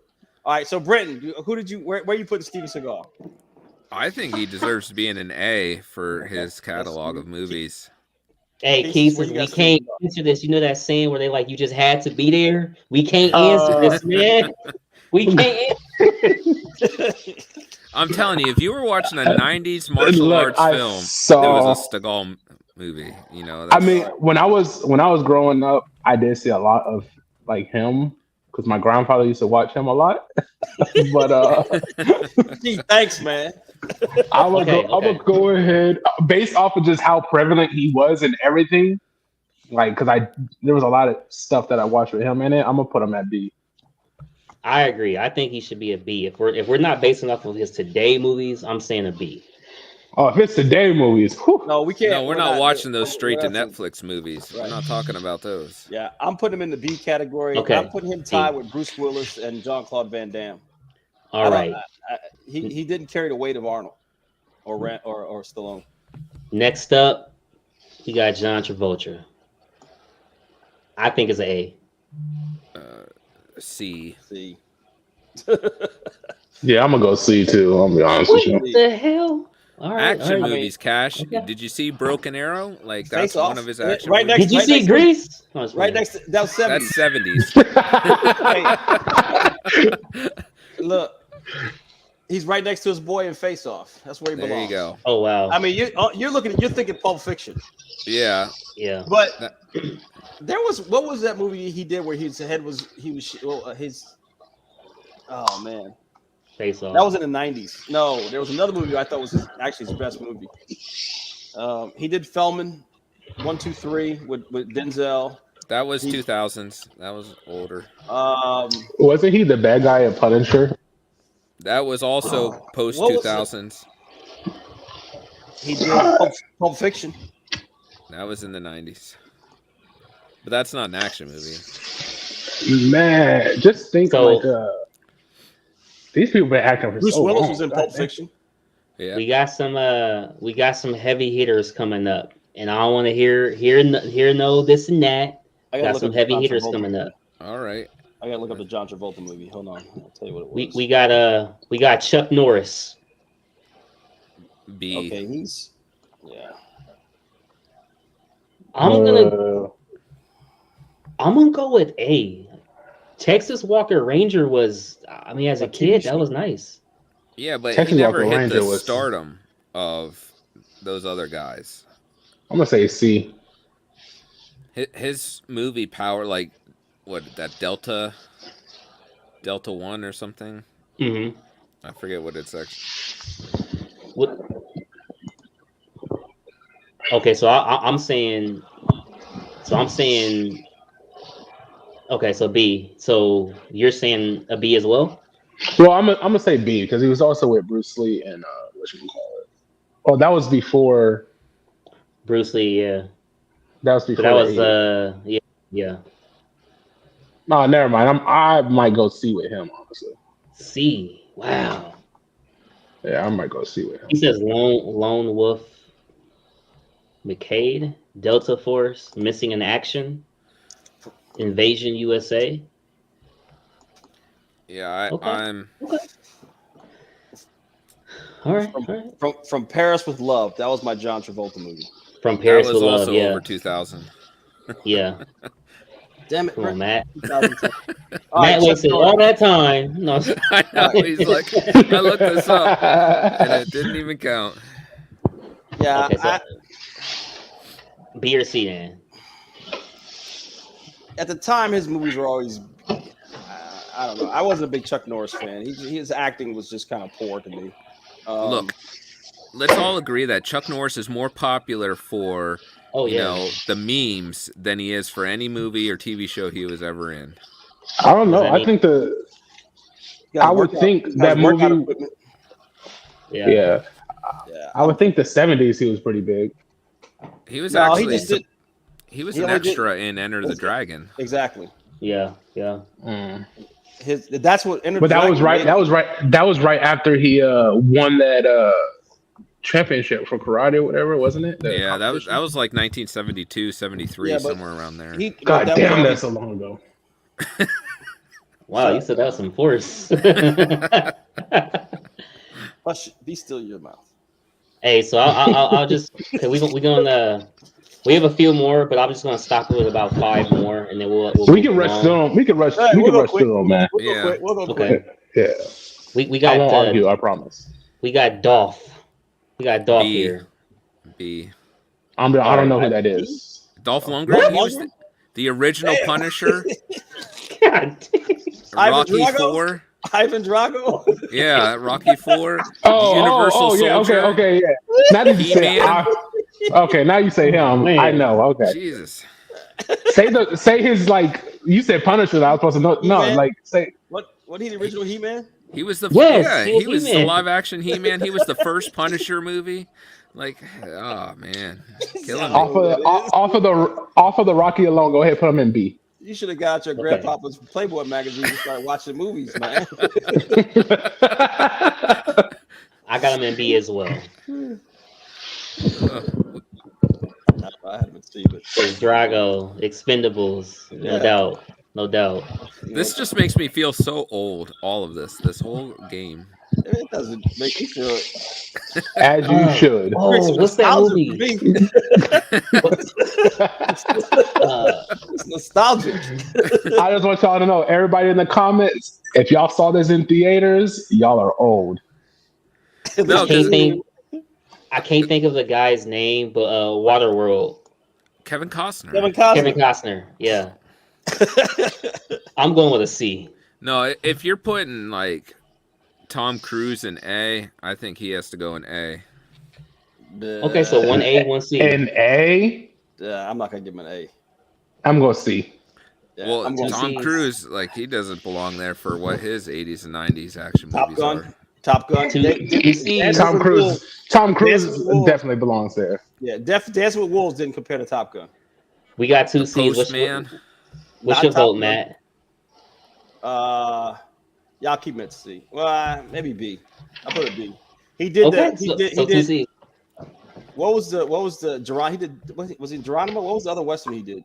Geronimo. It was Dancing with Wolves, right? Dancing with Wolves. No, he did C. I thought he did another one too. He's done. C. Dancing with Wolves made him. Man, Blackbird must work at the Blockbusters back in the day or something, man. He said Dog had some of the best straight-to-video plays. Brenton, Oh, man. Shout out Blackbird, he man. did Open Range, but that was later on. Oh, okay. Oh, you're thinking of Open Range. All right, what's the next one? Next up, we got my man, one of the James Bond members that we actually know, Pierce Brosnan. And we're just basing off the 80s and 90s, right? No Dr. Fate. I'm gonna go B as well. B as well. There you go.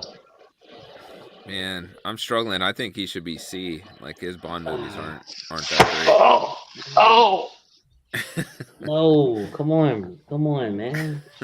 man. Halle Berry, bro. I want Brenton. See, yeah, that's Halle Berry, but that's Bond girls. We can't do Bond girls. great. Yeah. That's a different category. I mean, Next if you week. look at, so you have pretty much GoldenEye, Tomorrow Never Dies.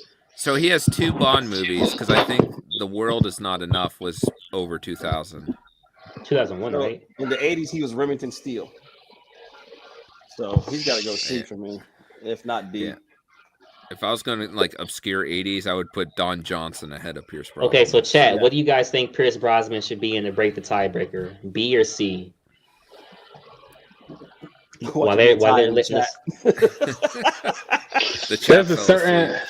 There's a certain someone on this list I can't wait to get to. Oh boy. Ratio. Let's just keep it moving. We got this guy. Kowalski said D, so I think knock him down to C. Knock him down to C? Okay. Pierce Brosnan's at C. Who's this guy right here? Bill Pullman. Bill Paxton. Or Bill Paxton, yeah. He looks familiar. From Weird Science, Aliens. He was the. So you want some? You want some too? Put her in charge, man. Just off of that line, he's a D. He's the only character that's gotten killed by a predator and an alien. Yep. Because he was in Aliens too. Oh yeah. Oh, okay. Now I know he is. Okay. And a Terminator. He's still a D though. Was he in a lot of stuff? And a Terminator. He was James Cameron. He knew James Cameron. He did Twister too. You know, in the 90s. Shit. Tornadoes. Okay, yeah. Okay. Yeah, he's a D for me. Yeah. I mean, it's nice to know who he is now, but it's still a D. We got a couple of no name. I said no names. We have a couple of people I don't know. I'm not sure who this is. Harrison Ford? You don't know who that is? That's Are an you A. serious right Who now? Han Solo is? You don't know? Cash, come on, bro. Hey, y'all got mad at y'all killed me for not knowing. Ivan, Drago. You don't know Indiana Jones? You don't know Han Solo? Oh my God! What is going on right now? Hey, look, yeah, he's an A. He's an A. He's an A easily. I'm sorry. It's an A. It's an A. I'm sorry about that. It's an A. It's Han Solo, man. I don't know. Hey, I think my jaw hit the table. Oh man, he's an A. We're gonna edit that out for the replay viewers. If you didn't catch that live, you missed that. Hey, somebody clip it. Somebody clip it. Oh man, I think he was talking about some other menu item from Burger King. Yeah. Oh man. Apparently, that rodeo burger killed brain cells. Yeah. Just gotta get the meat. All right, man. Next up, we got this guy here who I also don't know. Kurt Russell? Snake Plissken. Come on, man. Hey. That's Kurt Russell. New York. Yeah. Kurt Russell, man. Big Trouble in Little Chinatown? I'm not gonna give him an A though. I'm gonna give him a B. No. Okay. Yeah, I don't know why you put him to A that fast. I got a B too. No, I'm going A for that. Escape from New York, Escape from LA. Two B's to one A. I think he was also in the original. What was that? Precinct 1, Assault on Precinct 13. 13, yeah. That one. Shout out to the remake original. with Lawrence Fishburne. The Thing. He's Yeah. also Star-Lord's father. To put it in context for you, Cash, if you don't know who he is. Oh yeah. He played Ego. How dare you? All right, man. Next up, we got this guy. I'm not even gonna say anything, but I don't know who this is. I can't see. Val I Kilmer. can't see who it is. Val That's Kilmer. not Val Kilmer. Oh, Batman. That's not Val. Hey, yeah. That's not. I can can't only see who that half his is. head. I can't even see his hair. Right? Can you blow it up? See if I can blow it up. I'm pretty sure it's Val Kilmer though. No. It's not the Iceman from Top Gun. No, that's not Ice. Okay. Oh no, just D. Yeah, we'll leave it at D. If we don't, oh crap, sorry. If we don't know who it is, we'll leave it at D. Sorry, 1 second. There we go. We'll leave it at D because I don't know who it This is is. way better. You can see that? Kinda. I can't see that picture. I don't know who that one is. I don't know who that is. That's Emilio Estevez. I know who Oh, that is. okay. I see D. Val Kilmer's also there with the Yeah. cowboy hat, so there's no way. Yeah. So damn, that's who would Emilio that be? Estevez. He's got to go.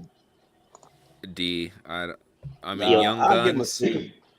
Who? I'll give him a C. Emilio Estevez. Oh, He did Martin- more comedies than. Martin Sheen's son. Is it Martin Sheen, right? Well, what's his name? No. Yeah, he's Charlie Sheen's brother. Yeah. Charlie Sheen's brother, Martin Yeah. Sheen's son. Okay. They both look like Huh. Martin Sheen, but in different ways. Yeah.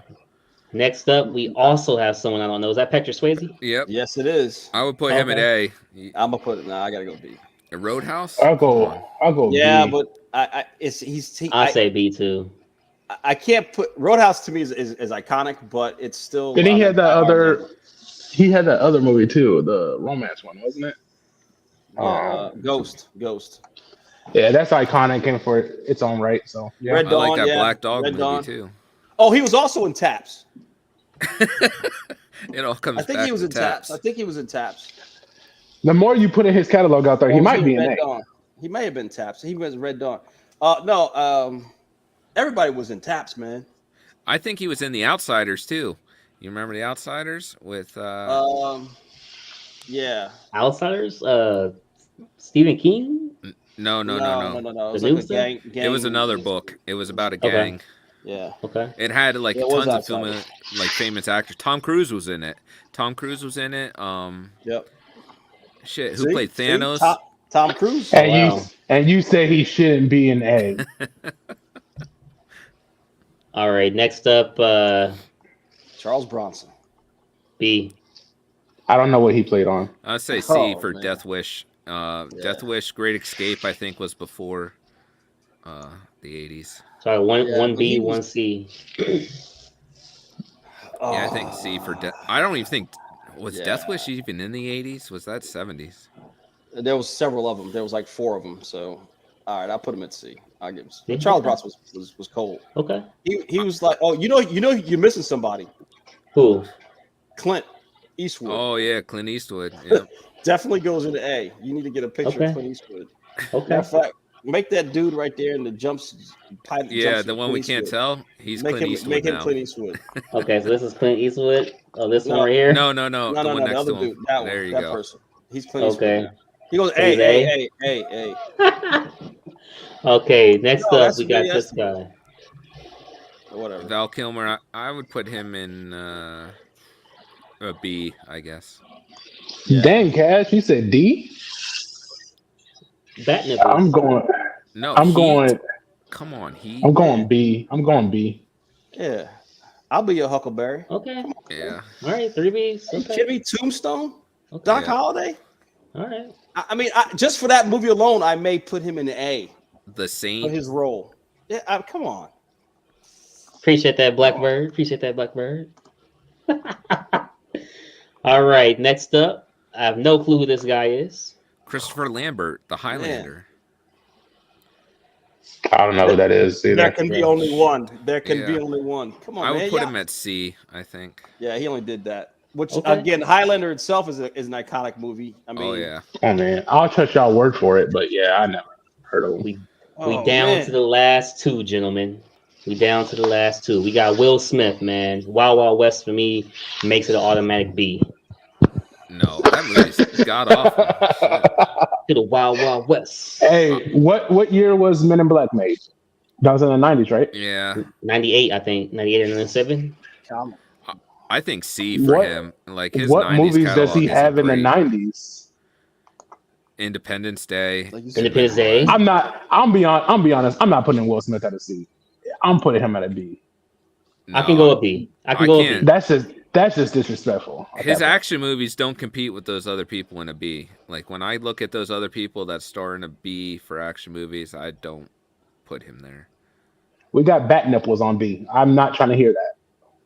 We got Bruce Willis on B. I don't care. I say B as well. Okay, dude, you that's disrespectful. You got I'm your Doc Holliday. I'm your Huckleberry. Why Ike? Can we have a spelling contest? I mean, come on, man. Have you seen Tombstone? Of course not. Have you seen Tombstone? I think I have. I think I've seen. Oh man. Hey, Have you you got seen hey, Heat? Kurt Russell was Tombstone. Yeah. Have you seen Heat with Robert De Niro? I personally have Will Smith B. Okay, I got him as a B as well. That's 2 B's. There's only I you. got a C. I think he's C for. Okay. See, what about you, Matt? Yeah, I put him at B minus, C plus. I don't want to put him at a C, but he's. All right, I'll let him get a B because of. Yeah, but those movies weren't in the 90s. I mean, based I'll on what movies does he have in the 90s? Because I can very well put him in C. Bad Boys. If Enemy of the State. I really like Enemy of the State. Independence Day. Men in Black. Pretty much all his body of work was 90s. I don't know. Those sound like pretty good films you just named off. I think we leave him in the B. I'll take Bad Boys off because that's more of a comedy than anything. But I'll make a deal with you. If you put Will Smith at a B, we move Jackie Chan to an A since we're doing 80s and 90s films. No, okay. I can't do that. I can. Rumble in the Bronx, First Strike, Operation Condor. Dude, I'm not putting Jackie Chan in the same category, Arnold. Sorry, man. Do you not see the fact that he does all of his own stunts in every movie? Do you understand the words that are coming out of my mouth? Well, there's another classic. His martial arts scenes are unbelievable. You can't tell me. Okay, you didn't want to pick. No, I'm sorry. His martial arts scenes were not unbelievable if you compare him to Jet Li. He wipes the floor with Jet Li. Are you kidding me? All right, let's get to this last person. Okay, last That's one, like man. saying John Ritter's comedy was just as good as Eddie Murphy's. Last Get one, out of here gentlemen. with that. This man needs no introductions. This man I was born ready, motherfucker. Keep your friends close. Keep your enemies closer. Wesley Snipes, man. You already know Wesley Snipes. You know what it is, man. A. It's Wesley. I put him in A. Thank you, Britton. Come on, Keith. This is on you, man. Oh, I said A already. Oh, okay, A. Matt. Come on, Matt. Yeah, he's going in there. He's going there. Hey, my man. I love Drop Zone. You know, I if you ever couldn't think saw of that it. one. Drop Zone was the one I was trying to think of. That's what on the airplane, right? Yeah, where they keep parachuting and he gets involved with that gang. Yeah. Yep. You know, there was only like 4 people on that whole list that we like all together agreed on. I know. Hey, okay. So all jokes aside, those only 4 people you knew. Next time we play, we're gonna smooth it out ahead of time. But that was just on the fly. But I had a lot of fun doing that with you guys. Oh, you ain't gonna break down. You ain't gonna break down A. Save that category. Let's move it to next week to break the categories down. You gotta eliminate. You gotta narrow it down, man. Oh, that'd be hard. That's hard. All right, do you? That's gonna be a lot of arguing. You better do your homework. You know, Exactly. You guys got some movies to watch. Yeah.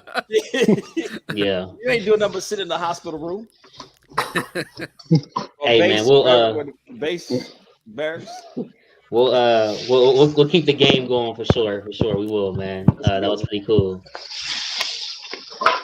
Appreciate everybody for sticking around for that. I know a lot of people kind of left like, what the hell is going on? This isn't statues, man. But we'll smooth it out, man. I appreciate you guys for staying through.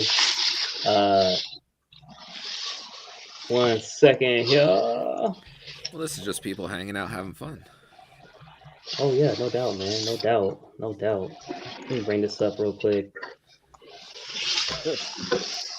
Hey, man. So I kind of like tried to revamp the channel. I kind of talked about this before, but finally got it right. I was trying to revamp the channel, trying to figure out what could I do since I can't be on as much. And I came up with this. So actually just my new banner. I didn't know how. I think it's pretty cool how I did it. I was trying to kind of do something kind of like, I guess you could say took inspiration from Collecting Weekly, if you guys remember that old banner. Yep. So Yeah. yeah, I was gonna say Kinda it's like an something like MCU timeline. I was about to say I thought it was the Marvel timeline, but I like it either way. yeah, I appreciate it, man. Appreciate it. So that's basically when I'll be dropping stuff. So something pretty much every day when I can get to it, and just trying to have fun in the community and just have a good time, man. So I appreciate everybody for coming through and watching and whatnot. And something pretty cool. You guys was asking. So the collectible verses. This is the next one, and this one is with Terry. This is gonna be Batman Who Laughs. Hey, Keith. Really cool. This is dropping on Friday. Jesus, hit Damn, what the hell happened? The hell? He's looking for his DVDs. Oh shit, yeah, we'll just milk Keith. So I was like, damn, bro. Sound like a jet engine. I said, had to speak over and stuff. Like, what's going on, man? Nah, that was me. I forgot to mute the thing. Jesus, man, what the hell? Somebody must have came in and I started fighting or something, man. Didn't know what was going on, bro. Little domestic violence, man. Nah, man, but this one is dropping Friday. The votes are in. You won't even believe their votes, man. If anybody wants another character done for the collectible verses, just let me know. We'll throw up the image polls on Facebook as well as YouTube. You guys can vote. Appreciate everybody who's been voting. And this video, like I said, it airs Friday, and we'll have a good time, man. And last but not least, the Cashing Out show is officially back. Episode 46, we got Erwin Finnis coming on from Australia. Dude's collection is great. Cashing Out show is back after 3 months. 3 months hiatus. I'm officially back in a different capacity, but I'm officially back. I feel rusty right now. Like, just being honest, I really do feel rusty being on, but just having fun, so it's all good. What doesn't kill you makes you stronger. Who said that? Nas? Nah. That was in a song somewhere. I don't even know who said that. Somebody said that in a song. Probably DMX. Isn't it like a classic? Oh, that's Kanye, man, right? It's Isn't that also a classic. This is like a classic line from. yeah. It's also very famous before it was in a rap song. The age of time. Yeah.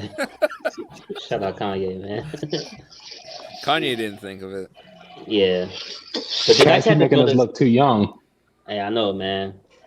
Dude, I just threw this picture in here because I think like everything that we do in the collecting community is always fun, but like the one thing that's like really kind of like really made this like journey cool is the people that you get to meet along the way. But there's some people that's like really close, like to me in Nebraska, to like Kansas, Illinois. But there's other people that's farther, and like it's just crazy, like the people you do get to meet that share the same passion as you. So I just threw this picture up to be like, man, like, that's crazy to me. Like you stream with people, and next thing you know, you eventually get to meet up with them in person. So I think that's awesome. Yeah, that's pretty cool. Yeah, it seems like all the West Coast people and East Coast people get to link up. You in the middle? You don't get to meet up? I feel opposite. I'm over on West Coast, kind of in Washington. Mm-hmm. And I don't even know who's around here. So You're in Washington? yeah, Damn. over in the Tacoma area. Yeah. Oh, Nathan's over there in that area. See, I didn't even know that. Yeah. Buck was over there. He'll be back. Yeah, he'll be back. Buck will be back. Some custom statues, man. We got Spider-Man in Dead Pool. Sorry, I got thrown off because I was trying to remember real quick, like who did this Doomsday. It's just kind of odd, man. Doomsday right behind him. But this is actually the same group that made your Omega Red with your Wolverine. Yeah. Yeah, that's why I'm confused by it. Well, so yeah, I'm a little confused by it too because I've seen this statue. I've seen the same statue. You don't like it? No, I don't know where it came from or where it was, but I've seen the same statue a couple of years ago. So I don't know if it's a remake or if it's, you know what I'm saying? I don't know I don't know the history behind it, but I've seen it several years ago, so I don't know. And now it's coming out as a custom, so I don't know what the deal is with it. The It's Spider-Man not shitting my. in the It's not woods. my. Huh? The Spider-Man shitting in the woods pose. Yeah. Oh man. I don't. I mean, I I don't don't get. know. I don't get the statue, so I don't. It's not a. So like I'm in that same group. The Yeah. people who did like my surfer and his Omega stuff like that. Mhm. And when they were saying that this was coming out and stuff, I didn't like it from the beginning. It's just, and then when they painted it, it just got worse for me. I don't know why. like they do really good pieces in the group. Right. Like his Matt's Wolverine and Omega Red. Mhm. I feel like from what I saw, that's like the best one that they've done. And then they come out with this. It's Yeah, this just is really again, like I said, I saw this same statue like almost three years ago, over 3 years ago, and so I don't know if it was just it's a Chinese rendition of something or whatever, but I don't know. I saw this before, so it just never really. I guess back then it didn't take off, so I don't know. Yeah, it's pretty cool. I mean, it's okay as a collectible. I think the Deadpool, is pretty solid. I think for this piece here, you kind of have to be like a niche collector, so to say. Like you have to be Yeah. really a good fan of both of these characters, which Yeah. I truly am. But the statue for me, it doesn't do it for me. You know what I mean? Yeah, it's like a So- side piece. You like Deadpool choking his chicken? That's the joke. I just, That's Deadpool, right? yeah. That Spider-Man pose is killing me though. Yeah. Nah, I don't know. It doesn't do it for me. Doesn't do it for me. And something about the color on the Deadpool swords, like the handles, like the Yeah. the hand guard being that bright yellow, it just seems out of place. Aren't his boots supposed to be black? that's I mean, they can be. Black boots. I don't know. Yeah, Nathan's. I felt like Nathan's. He says. yeah, I saw that too. Yeah, I'm gonna hit you up after this, Nathan. But this, yeah, it's just something about it. It's not like it just makes me really dislike it. I mean, if you like the lighter side of Deadpool and Spider-Man, and then it's kind of funny. Some people like that stuff. So No, I love it in the comics when they interact and stuff like that. But this piece in general, yeah, no, I don't know. It's just something. Yeah, it's cool. I mean, just doesn't do it for me, But hey, to each his own. You know what I mean? Obviously, some people purchased it. So I'll see what the heck it said there, huh? Yeah, but it's all good. Hey, this is the Wonder Woman. I know a couple people picked this one up, but how do you feel about a statue having a comic swap out along with a movie swap out? I got this one like coming that? in. So how do you feel about that? It's weird because some people like in the beginning of collecting, I was real avid that I didn't want movie pieces. Right. Now I'm kind of like lenient on that, and I think that the Gal Gadot face portrait on this is like really good, and I feel like I would display her like that. But if I have comic book Batman and comic book Superman right next to her and it's Gal Gadot's face, and I want to change it up, then I'm happy to have that option. Right. Now, the only thing about the comic book face, I know on some pieces it looks too anime. That makes sense. Like it's just too cartoonish compared to the Gal Gadot one, which is, it looks like her. So that's my only gripe about this piece. Yeah. Just not for me. I mean, I like what they've done with it, but the statue doesn't speak to me.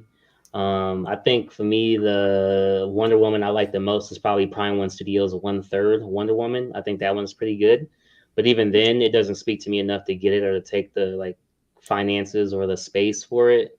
Which So, one? Prime One Studios Wonder Woman 1/3. What the Hydra? No, not the Hydra. The The other one Rebirth where was she has a cape. The one on the smoke. Yep. Yeah, the Hydra one I would get. Yep, If I would like, too. yeah.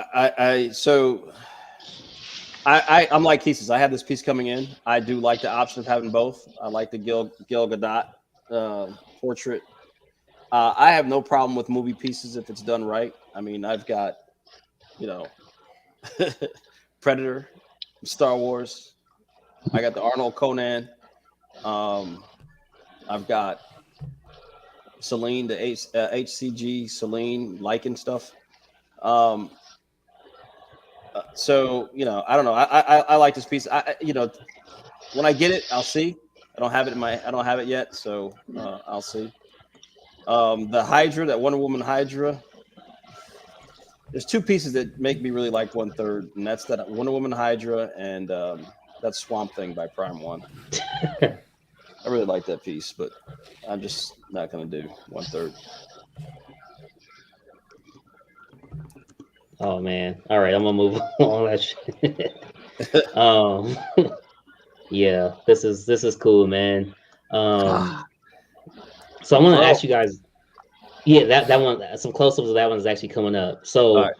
do you guys like the fact that Queen Studios gives you these certificates Certificate of authentication. Yeah, COAs, because PCS used to do that.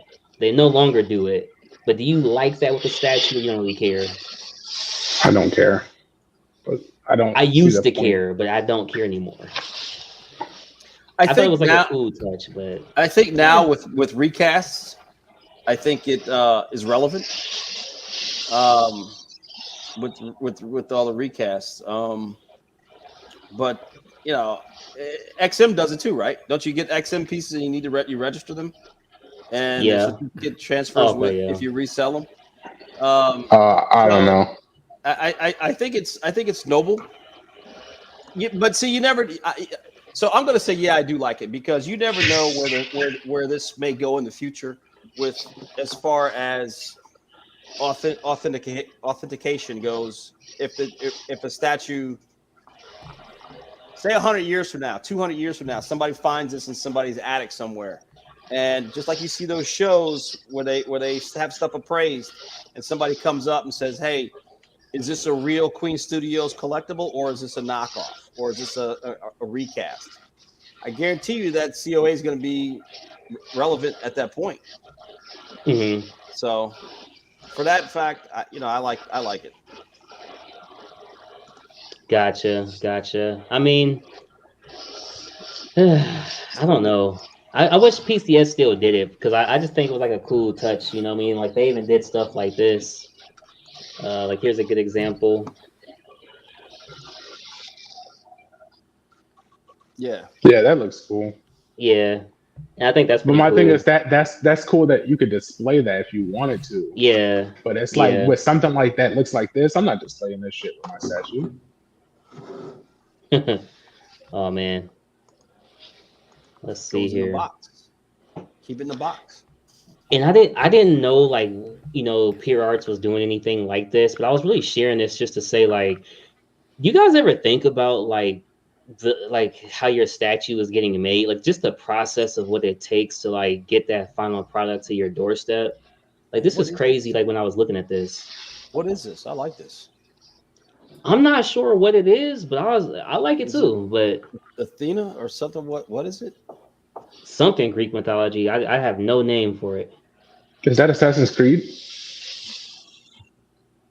It's Pure Arts, so it might be. You might be right because they do video games. Yeah, it might be something that's on fire. You got two different ones. What's the? It might be the Assassin's Creed, Dicey, something like that. I don't know. It's like the Roman period or Greek period, I guess. Yeah, no, it's a pretty good statue, man. I just want to share that because I was just like, man, hey man, we got these people in these factories working, man, for these statues. You know what I'm saying? Just churning them out, man, like hotcakes. This is crazy. Like I like this is you gotta have a true passion for this or be getting paid some decent money because man, like to have to paint 5,000 of these, you know what I mean, or however many that they make, that's crazy. I hope they get adequate break times. I know their hand be cramping. We're gonna keep the show moving along. We'll keep the show moving along. Ooh, man, dude. You just made the list. Oh no. Dude. Yeah, we don't want to go down that path. Yeah. Come on, Jesus. Get adequate break. Oh man. I can try to remember. Oh man. Oh man. Pieces is like they better be getting a paid lunch. No comment, man. We got dude. Okay, so when this statue first came out, I did like a video on it, and I was so hyped. I said Jet Li, right? Just because I was so hyped because I was talking about his dad. But obviously it's Bruce Lee. But I was just so hyped, and everybody in the comments like, "Oh my god, Brandon, oh my god!" Brandon Lee. It's Brandon. No, Lee. no. That's what I'm saying. I'm saying I was so hyped. I was saying Jet Li. I know. No, but but then you said Bruce Lee. Then you said Bruce Lee. No, that's what I'm saying. I'm saying I know he's Brandon Lee, but I said his dad was Jet Li because I was just so hyped, and people killed me. Fuck no. And I was just like, damn, man, calm down, people. You know, People calm get down. upset. Didn't he pass on set? Yeah, it was an accident where a gun was actually had real bullets in, and it shot and killed him. That's sad, man. He did another movie before that though. It was pretty good too. Yeah. Yep. So he didn't even get to finish this movie. They weren't done filming when he died. Yeah, I don't think this face looks a little long on this. This is the picture. This is a terrible picture right here. Yeah, it is a bad picture. Even when I zoom in, it gets real pixelated. Keith, do you know this movie? Do you know who this is?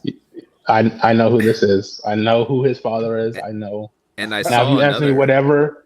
If you ask me what other movie he's in, I don't know. This is the only one I know him from. The pictures were really bad for this one from collector's pictures I've seen in hand. Like I would not pass judgment on this statue from the pictures I've seen that collectors have shown.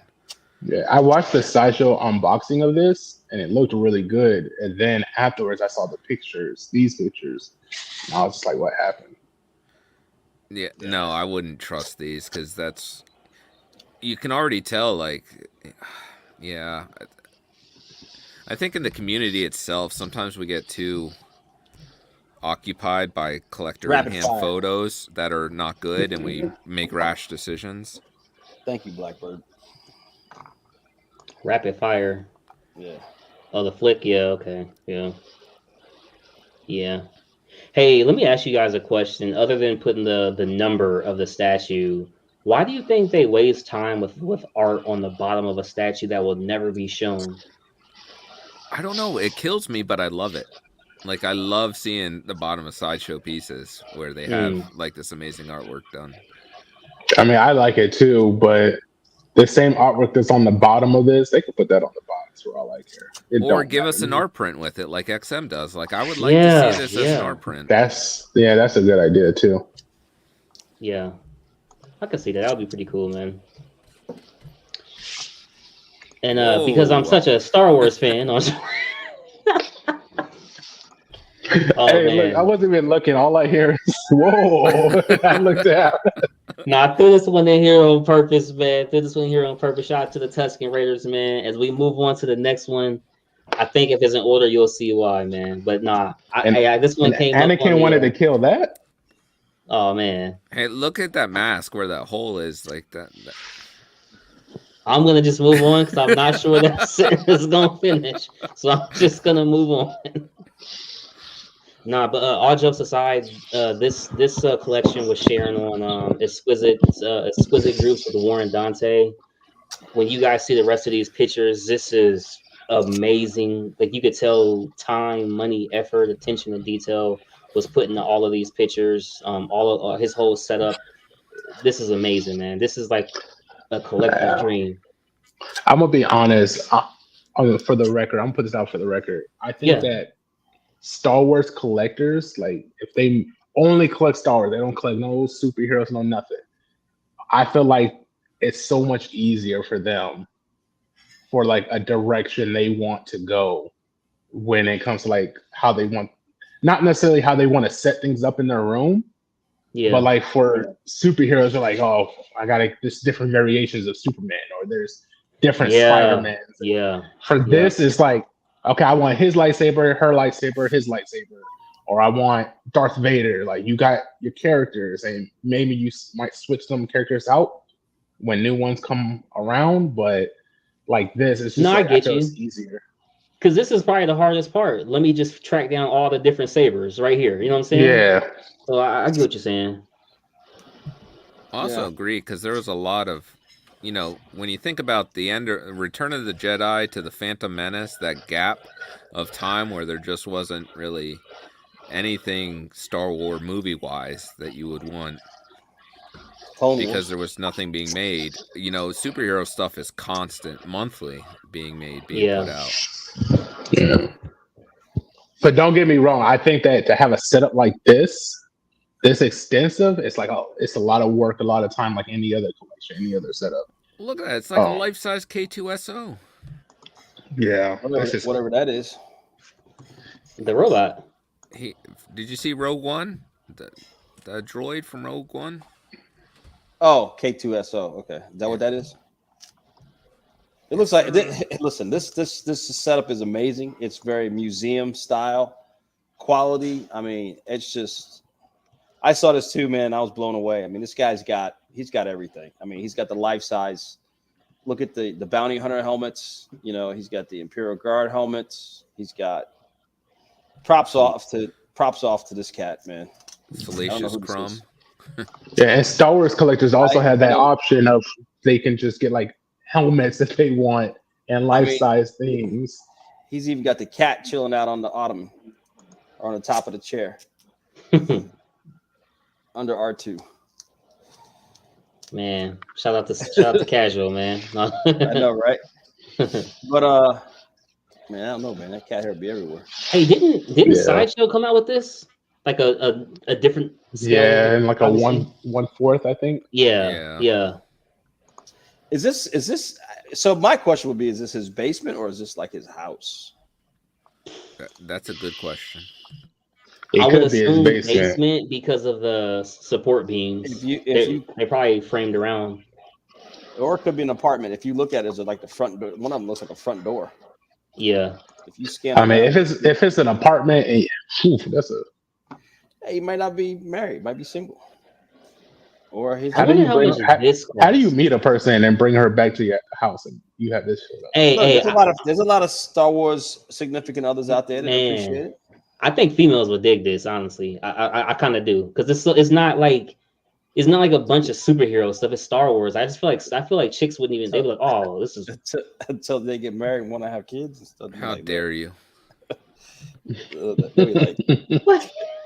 What? I feel like you're talking bad on superheroes. Like, oh, those superhero I do feel dorks.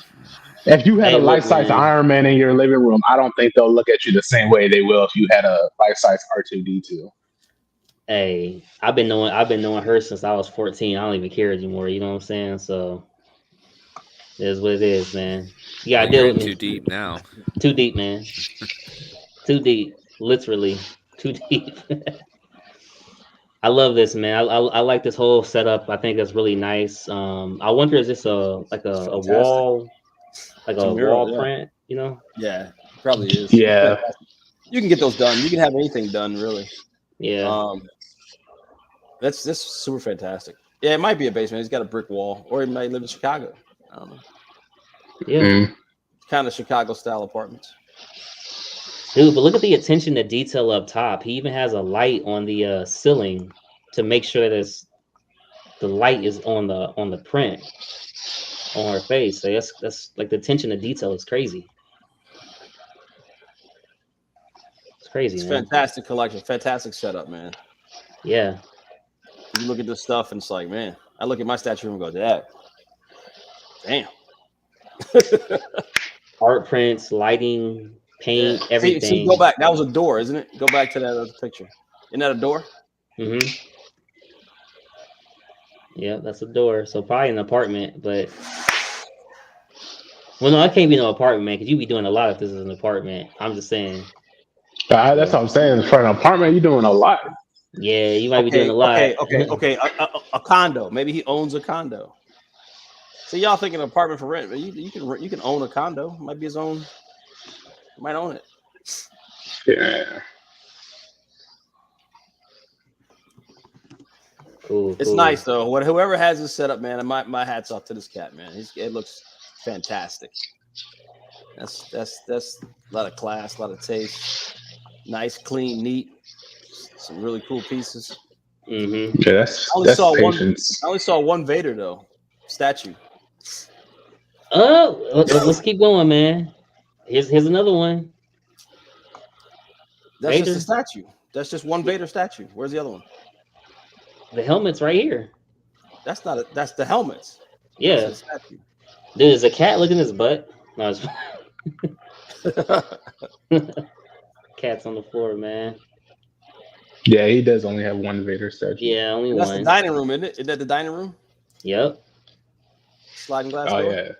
This man got that all up in his house, his place of living. That's cool, man. This is That nice. is cool. Isn't it though? Nice. The speeder trooper. Yeah. Speeder bike helmet. It's too nice. It just makes me want to quit. What's the blue one in the middle? Isn't that In the bottom. Bo-Katan? Or no? Isn't that the Imperial Guard? One of the blue guys in the Imperial Guard? Wasn't there like two different types of Imperial Guards? The one on the bottom? Yeah, in the middle, the blue one. Isn't that a bounty? Yeah, I would think it was Casca Reeves or somebody. I don't know. I think that's. I think all the ones. Wasn't there a blue Imperial Guard? I think all the ones on the bottom are bounty. Yes. Yeah, they're all Mandalorian on the bottom. You got from the right, you got the freaking Boba. Then you got the Forge one, the gold one. Yeah. And then you got man, this That's is nice. Bo-Katan. Where's Mandalorian? Got the Mandalorian on the to the right. I think on the right or left. I think it's far right is the Mando one. Right here? Yeah. Yeah, I think so. Okay. And then the one on the far left, I'm not sure what that is actually. Unless there's two different Mando ones. Maybe so. You Alright, follow the man. movies. You recently did the movies Cash. You don't know? Yeah. Hey, man. It's too much to I'm keep up still with. learning. I'm still learning. I knew Bo-Katan in here, though. I knew Bo-Katan. I see one of the Royal Guards, Stormtrooper. Brandon Lee's Jet Li's son. We don't know who Indiana Jones is. Shout out to Jet Li, man. So I got a question for you guys with his collection. Cap. Do you think he should have kept it strictly Star Wars? Does this diminish what you've seen? No. Okay. It depends on what else you're about to show. Because if he comes out and he has a bunch of 1/4, 1/3 scales, then yeah. But if he keeps it like props like this throughout, then I don't think much is left. Let's see. Okay, I'll just more close-up pictures. oh, he just got them random ass shields there. I think so. On one wall. That's kind of weird. But all right. He likes Captain America too. It's because they're all different cap shields. They're all cap shields. Yeah, that's kind of weird. But maybe when he gets a bigger place, he's gonna like. Yeah, This is somebody else. Maybe he has them in boxes. Oh wow. in the storage unit. Oh man, yeah, in the storage unit. Yeah, so that's pretty much all he has, man. Just some random shields, but I think it's all well set up, nice. Hold up. That's a house, man. Yes, sir. Yes, sir. That's a Yes, wooden sir. that's a wooden fence across the street. Yep, and that's a sliding glass door. You're looking at the back of it. Yep. This guy ain't raking. He ain't raking the yard. You see this, Brendan? He's We gotta not raking zoom the in. yard, Brendan. I gotta investigate. Oh, you hate to see it. Ah, I gotta get a leaf blower. It's so immaculate inside, but we don't rake the leaves. Sorry, that's fine. Oh It's man, dope. He just didn't get to it yet. That's all right. He just didn't get to it yet. He's waiting on the weekend. he should have used the He's He's force. waiting on the wind. It's just Saturday. He's waiting on the force. Oh man, I will That tell sounds you, like man. my type of guy. Nah, man. But here's another collector moving it along. Great setup. I love the color in this here. You know what's crazy? This Galactus honestly doesn't look bad like that. Doesn't look Yeah, bad like that. I like this Galactus. I don't know. He is, when you put him next to other big size characters that are also 1/4, he is small though. Yeah, but see, I'm I put okay him with in that low though. Like Yeah. in my brain, I understand that they can't make him like Quarter scale. of what he really is or any of that. It's just I mean, cool to have. I'm okay with him being like as tall as he is, but say like Bane, for instance, the Bane that they Yeah. did, Yeah. he seems bigger than him. And it's like, what if they made him Bane size? What if they made him Bane size, for instance? Then we would have a total different conversation about that. You know what they could have did? They could have made him a small third scale, like the smallest of the small third scales. No, they should have just said the 1/6 and call it a day. Nobody would have said nothing. Everybody would have loved it, and everybody would have bought it. Yeah, it'd be like he's 1/20th or whatever, like the Right. Jurassic Park pieces and everything. Yeah. Where you got a huge ass dinosaur. Yeah. Yeah. I think they messed up by trying to pass him off as a quarter. That's when then they were like, "Oh, shame on you! You can't do that." Let's give you light up features. Yeah, it's like no. Well, I think what they turn when they say a quarter, it's like a quarter scale statue, not a quarter scale of that particular character. Like I think that's what we get kind of. I think that's what it turned into. Yeah. Because some of their other pieces are for quarter scale are pretty big.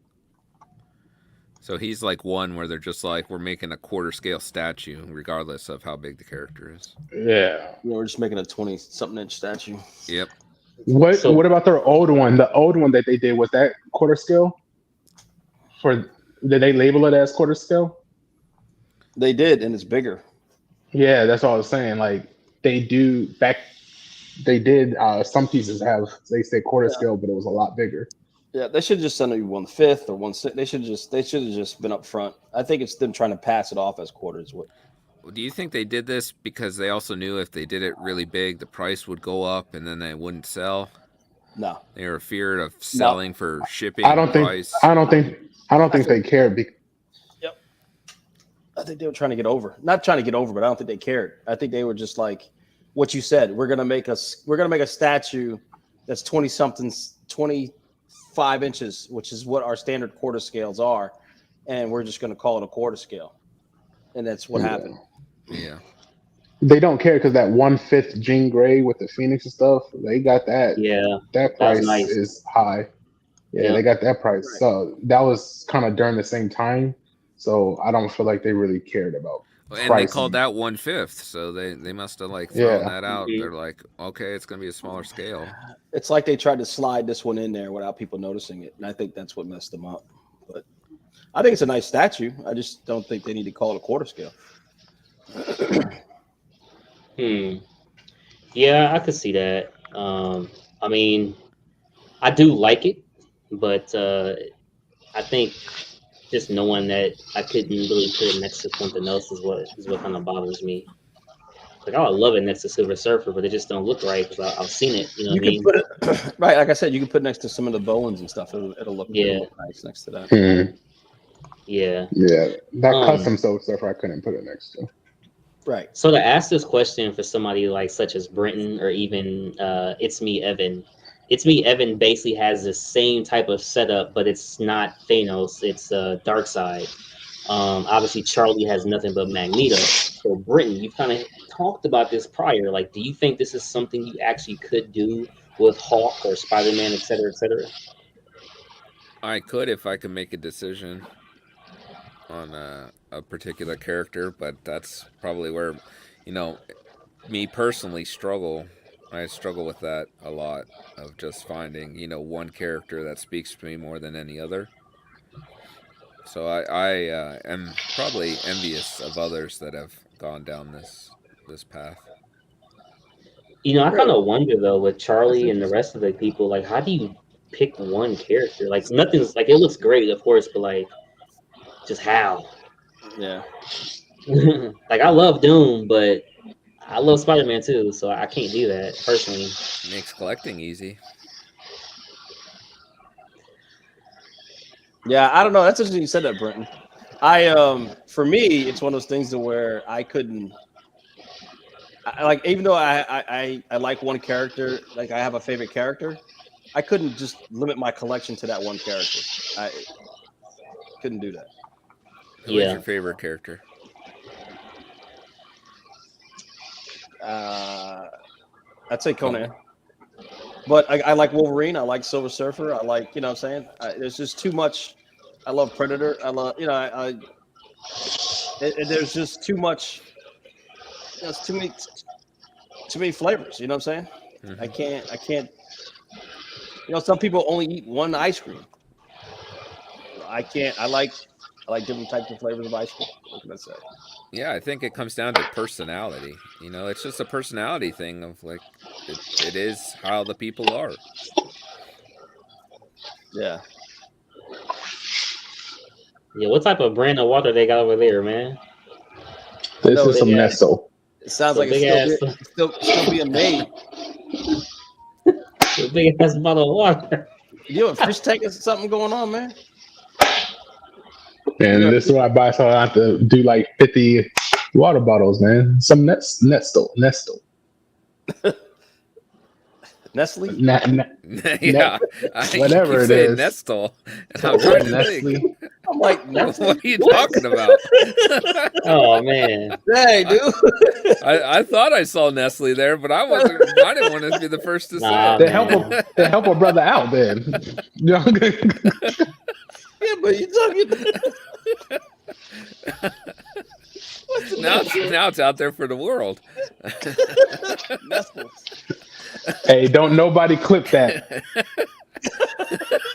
it's timestamp, man. It's timestamp. Oh, Tomorrow I'm Lord. going to buy some of that Nestle chocolate milk.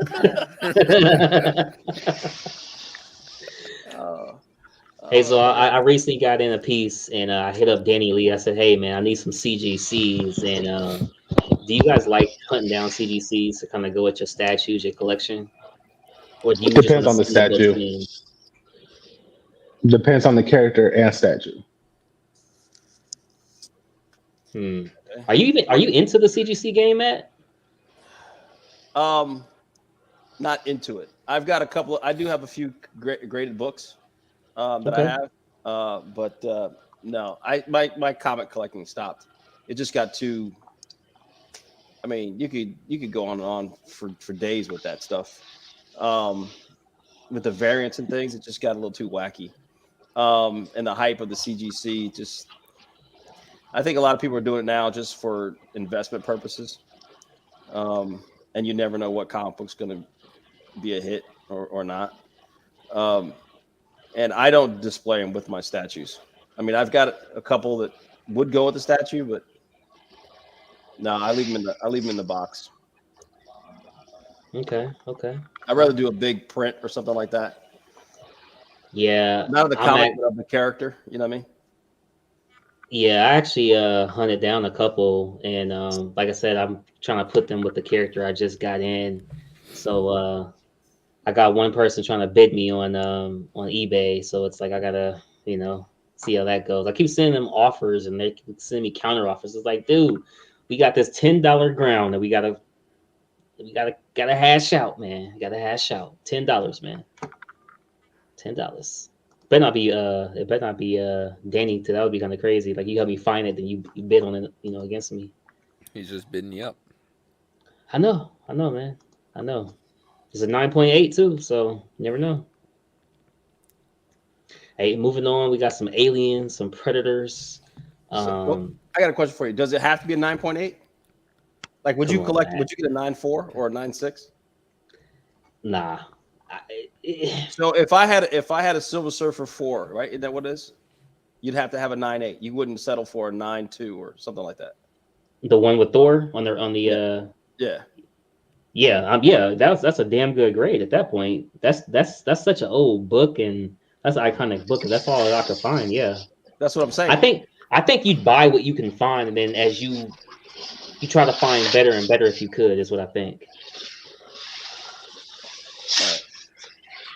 You know, try to like level up basically. But I guess it just depends. Like, are you happy with just having it? You know. I think you only level up when that's all you're doing. Like when that's all you're collecting Yeah. is at that point, because the higher you go on those bigger books, the more costly it is. Well, but isn't Okay. that the point? It is, but I mean, is that all you want to be? Because it's going to take funds, so you only have a set amount of money, and you better be only, I guess, buying comics at that point, because you're not going to be buying statues and buying big comic books. Yeah, but wouldn't the concept still be the same? Let me sell all these lower 9.8 so I can get that higher book at 9, so I can get that big book at 9.8. Say I've got 5, I don't know, other smaller 9.8 books that aren't worth as much. You know what I mean? To be honest, I don't know. I got a couple graded covers and books, but I'm not totally versed in how the aftermarket goes and trade this in to get this or whatever the case may be. Well, that's what So we do yeah, with I'm kind of. statues. I mean, yeah, that's what we do with statues. But as far as like what I can get for this or what I can get for what I have, I'm not too versed in that. I feel like my opinion on graded comics has changed over time. Whereas How so? just not as interested in having those anymore. I'd kind of rather just have the raw comic. You know, Right. It's a bit easier to store. Like for me, graded comics have kind of been a pain in the ass to store. Yep. And they just kind of sit around and they're in the way, and it's just kind of more annoying than it needs to be. I know. I got a box somewhere. I don't even know where it is. Oh wow. All right. Terminator Haskell.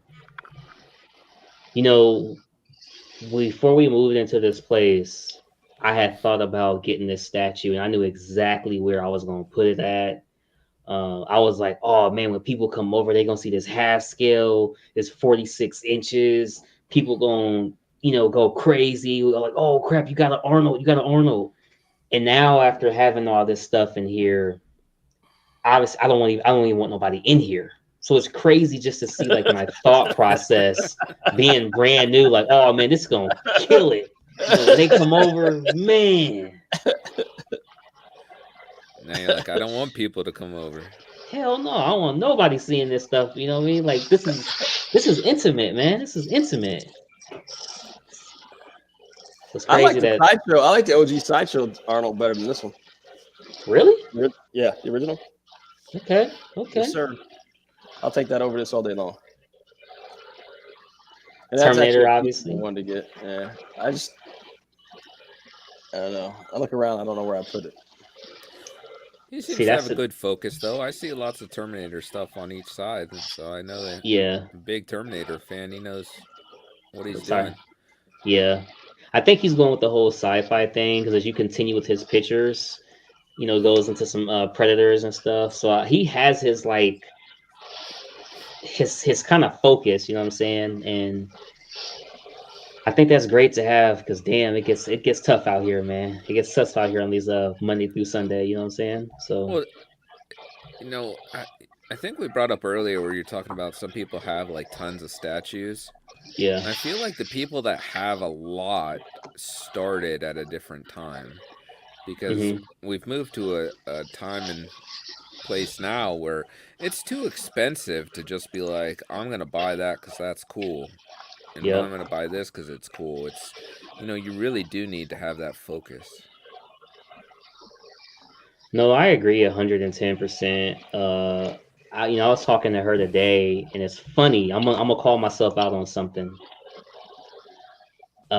So Matt, if you remember, I made a comment, and the comment was, "I'm done buying in the aftermarket."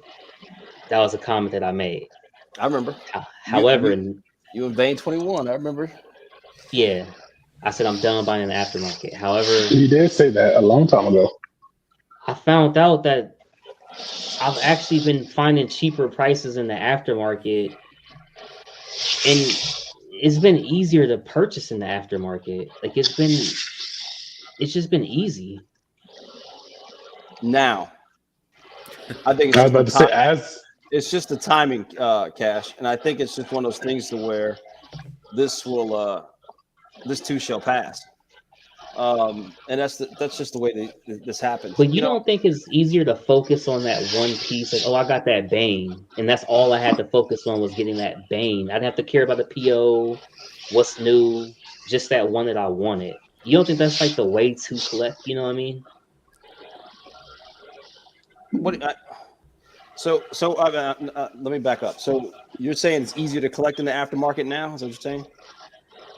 Not so much because of price, but just you're not fighting anybody else for it. It's like as long as you see it and you're right there, right place, right time, you send the person a message, hey, how much? I'd like to buy it. Or if it's on eBay, you just buy it.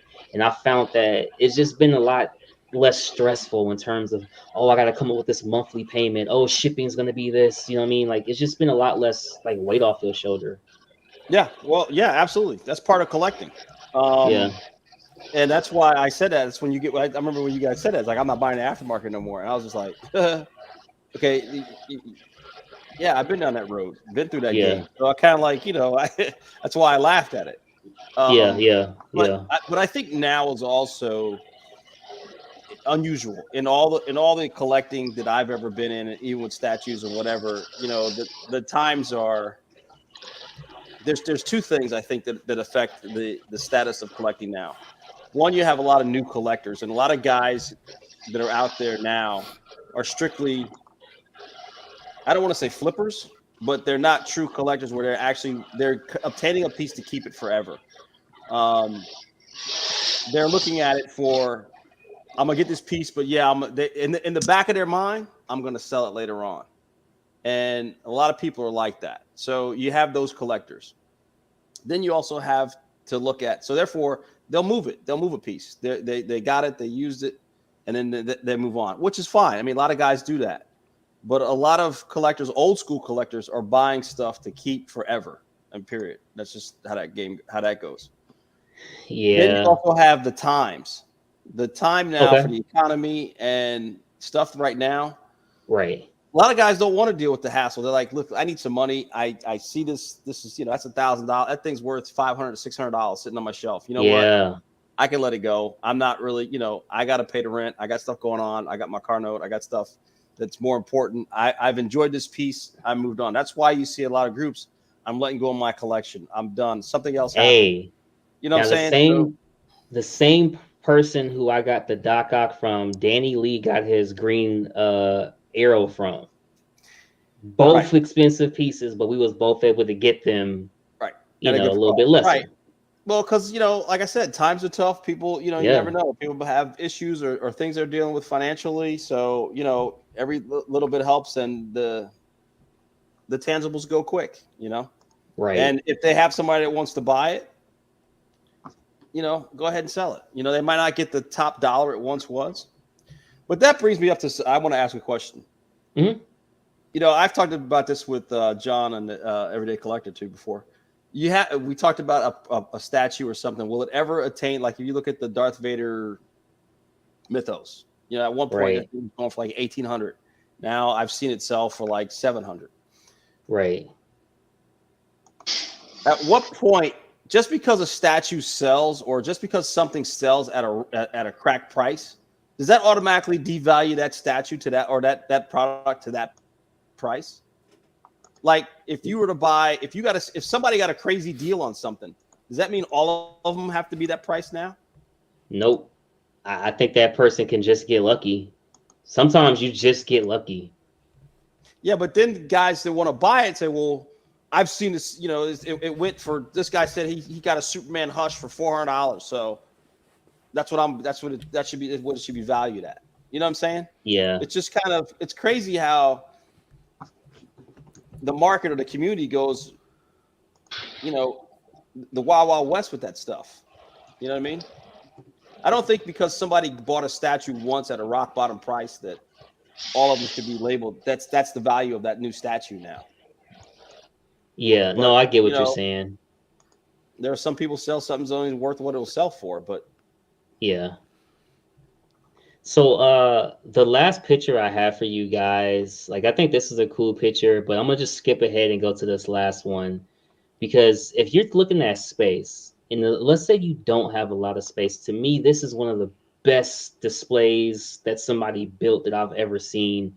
And I think it's very, very solid. I mean, can you imagine this in your living room and you walk by, it's in glass, no kids, no pet, nobody can touch it. They can just look at it. And it has clear glass, lighting, enough space so it's separated. I thought this was very, very cool. Very cool. Plus, you can get like 20 pieces in there. You know, this thing is actually really cool. And, you know, looking at this, kind of just appreciate sideshow pieces more. Yep. Yep. You know, I just feel like sideshow is so looked down upon in the community. And there's actually a lot of their stuff that I really do like, and I like their price point. Hey, I'm gonna ask you something. Based off of your comment, do you feel like it's looked down upon because the higher end collector? And I know people joke and like, oh, you know, J&D boys, but do you feel like because of people like J&D Queen, there's kind of like a separation? You know what I mean? Like a status separation. Like, oh crap, I can afford this statue that's $3,200, but you have a $600 Wonder Woman. It's not the same. It's like going to a restaurant where you have to dress up to go to step through the doors, you know? Yeah, well, I think yeah, right. I mean, I can agree with that. I think there is kind of like a status symbol. What the hell? Jesus. I hope Keith is okay. He fight with that water bottle, Yeah. man. I don't know.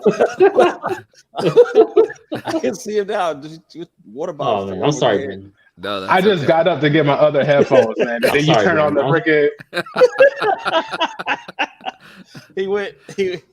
He went walking on us, man. I don't know who that dude is.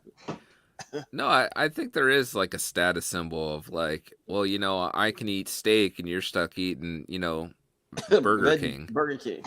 Exactly. Yeah. Hey, no, it's fine.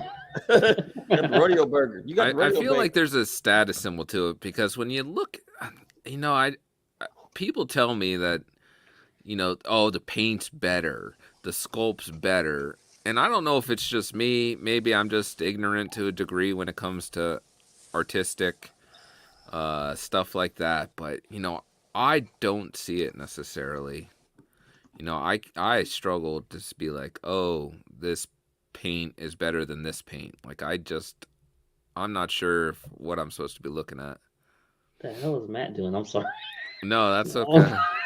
What happened? Oh, Hey, just real quick. Do y'all still hear me? What the hell? No. I saw something. Did he just flash something? What the hell was that? What the hell, man? Oh God. Put some clothes on, man. This got so sidetracked. Never mind my point. There's just I was I just asking. I got muted for a second. Are the headphones good? Yeah, no, I Yeah. don't know what I saw. I don't know I know. what. Y'all just saw me. That's it. I'm asking. It looked crazy, man. I'm over here trying to play with both my these headphones. Don't say that. Play with something. What? Okay, but no, it sounds a lot better now. Yeah. You're No, good, it's Keith. You're good, Good Keith. now. All Don't right, go that's off my camera, bad. bro. That's Don't my go off bad. camera. Hit the rewind button. I had to get mute. Somebody came in and asked me something. I got muted for a second. No, I think Nah, it was Britton just was a making matter a of point. talking about sideshow pieces. Like, can you guys really tell the difference in paint between like sideshow and like Queen or XM or anyone else? Like, Yes. I guess I struggle with that personally. Like, to me, I don't necessarily see it all the time. Or see You don't it. see it with like Tweeterhead? I don't think I tell as much. You know, like, show me an example. Like, I would love to see examples. There's Superman. You mean Recent. Tweeterhead There- now or Tweeterhead then? I mean, now is like a hit and miss though, because Tweeterhead now, for one, their paint looks a little more not flat, but if we put it up against like an XM, I mean, I can very well tell. Yeah, so Tweeterhead I saw this one in person recently. I was telling Eddie about it because he was selling his, and there was one that I saw in person, and the paint on it was good, but it obviously was different in a way where I was like, I don't want to. It wasn't flat or anything like that, but it maybe wasn't executed the way some of these other companies were executed. The skin tone on it looks weird. It's not a like when we talk about how Sideshow might miss somebody's skin tone, that's how the skin tone on this piece looked. And maybe it was just maybe one out of the batch, but I've also seen a couple others where it was like that. The eyes are done a little wonky. The S on the back of the cape, it's not painted. It's like kind of out of the lines and stuff like that. But even if you have like, say their perfect painted one, their perfect whatever piece up against Queen Studios' perfect piece, I just think that for me at least, I can tell the difference. What's a Queen Studios perfect piece? Now, hold on. Before you say that, before you answer that question, you have to give me a human. Yeah. So I was trying to think of ones they recently did. Would you say that Queen Wonder Woman? He hasn't seen it yet. I haven't seen it. I haven't seen it in person. I've seen photos of it and I've seen unboxings of it. And one of the unboxings, I actually didn't like it. The skin looked kind of plastic, like more expensive plastic, kind of. For the Queen Studios Wonder Woman. Yeah, for one of the unboxings that I've seen, and that's the vibe it gave me for a moment.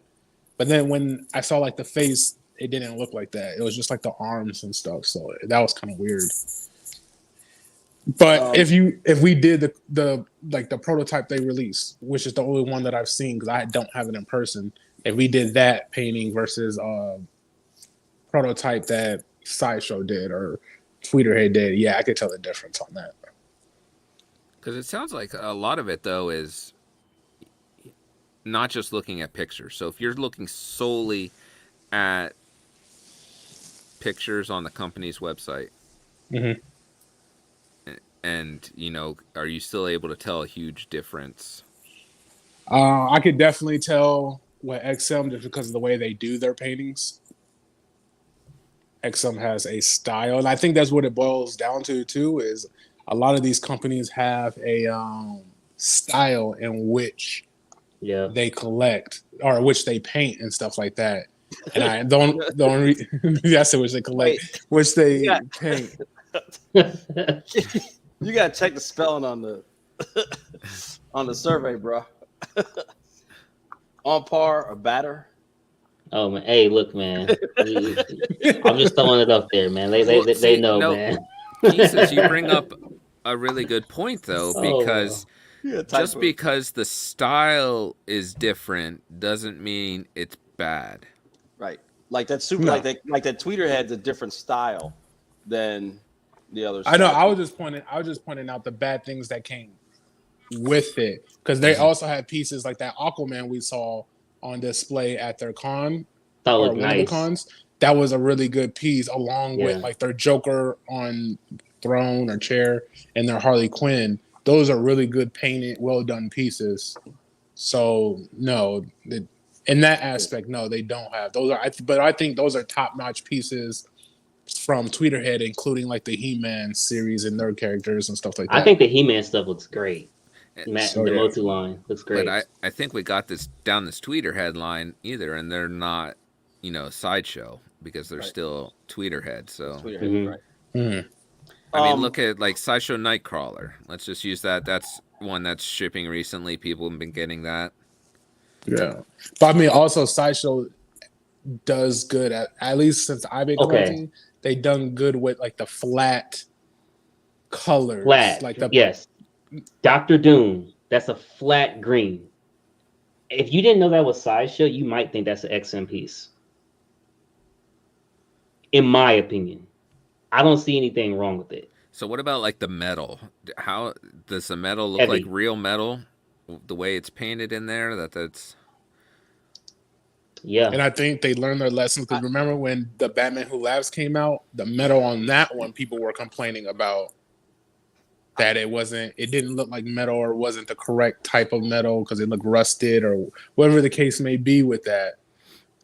And I've seen some pieces that came out after that has metal in them. Well, basically just the Dr. Doom, if I recall.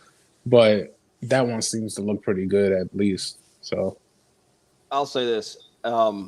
Back to your original question about people talking about Sideshow or compared to other stuff. To me, I've said this and I'll say it. I say Sideshows is the McDonald's of statues or statue collecting. Now, I say that with the intent of their business practices or their staple of hitting every audience. They want to make it a one-stop shop for everything. So I mean that in the sense of their price point is there for anybody to, whether you're only have a little bit of dollars or you have a lot of dollars. Their price point is right there in that middle of the road where you can afford to get that. So they have something for everyone. They do hot toys. They do this. They do that. Their business practices. They're the most flexible company of all the other companies. They're easy to work with. And I say that because it's like a McDonald's, like a chain. It's a drive-thru. You can get what you want when you go there. You know what I mean? It makes everybody happy, right? So 1 billion served. So that's the reference of how I call it the McDonald's of statues or something like that.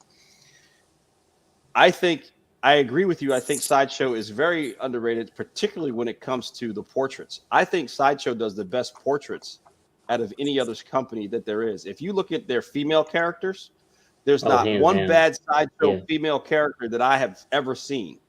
I mean, I think they have done really fantastic with their female characters of what they do. Even statues that we don't even know who they are. They came out with their own line, and the portraits of those characters look good. Dragon Slayer, yeah. Right. All that stuff. I just Court looked of the at Dead, yeah. I've got a She-Ra and a Evil Lyn statue. And I was just looking at that today. I mean, the portraits are amazing on those statues. And I looked at my Red Sonja and I look at some of these other portraits. They're absolutely fantastic. I would put those, if the J&D, that's just the silicone thing. That's just a whole nother, that's just a whole nother type of collecting, to be honest with you. I mean, if you start getting into collecting silicone and real hair and brushing dolls and brushing hair and all that kind of stuff, like Rashid said, I mean, that's just a different game. You know what I mean?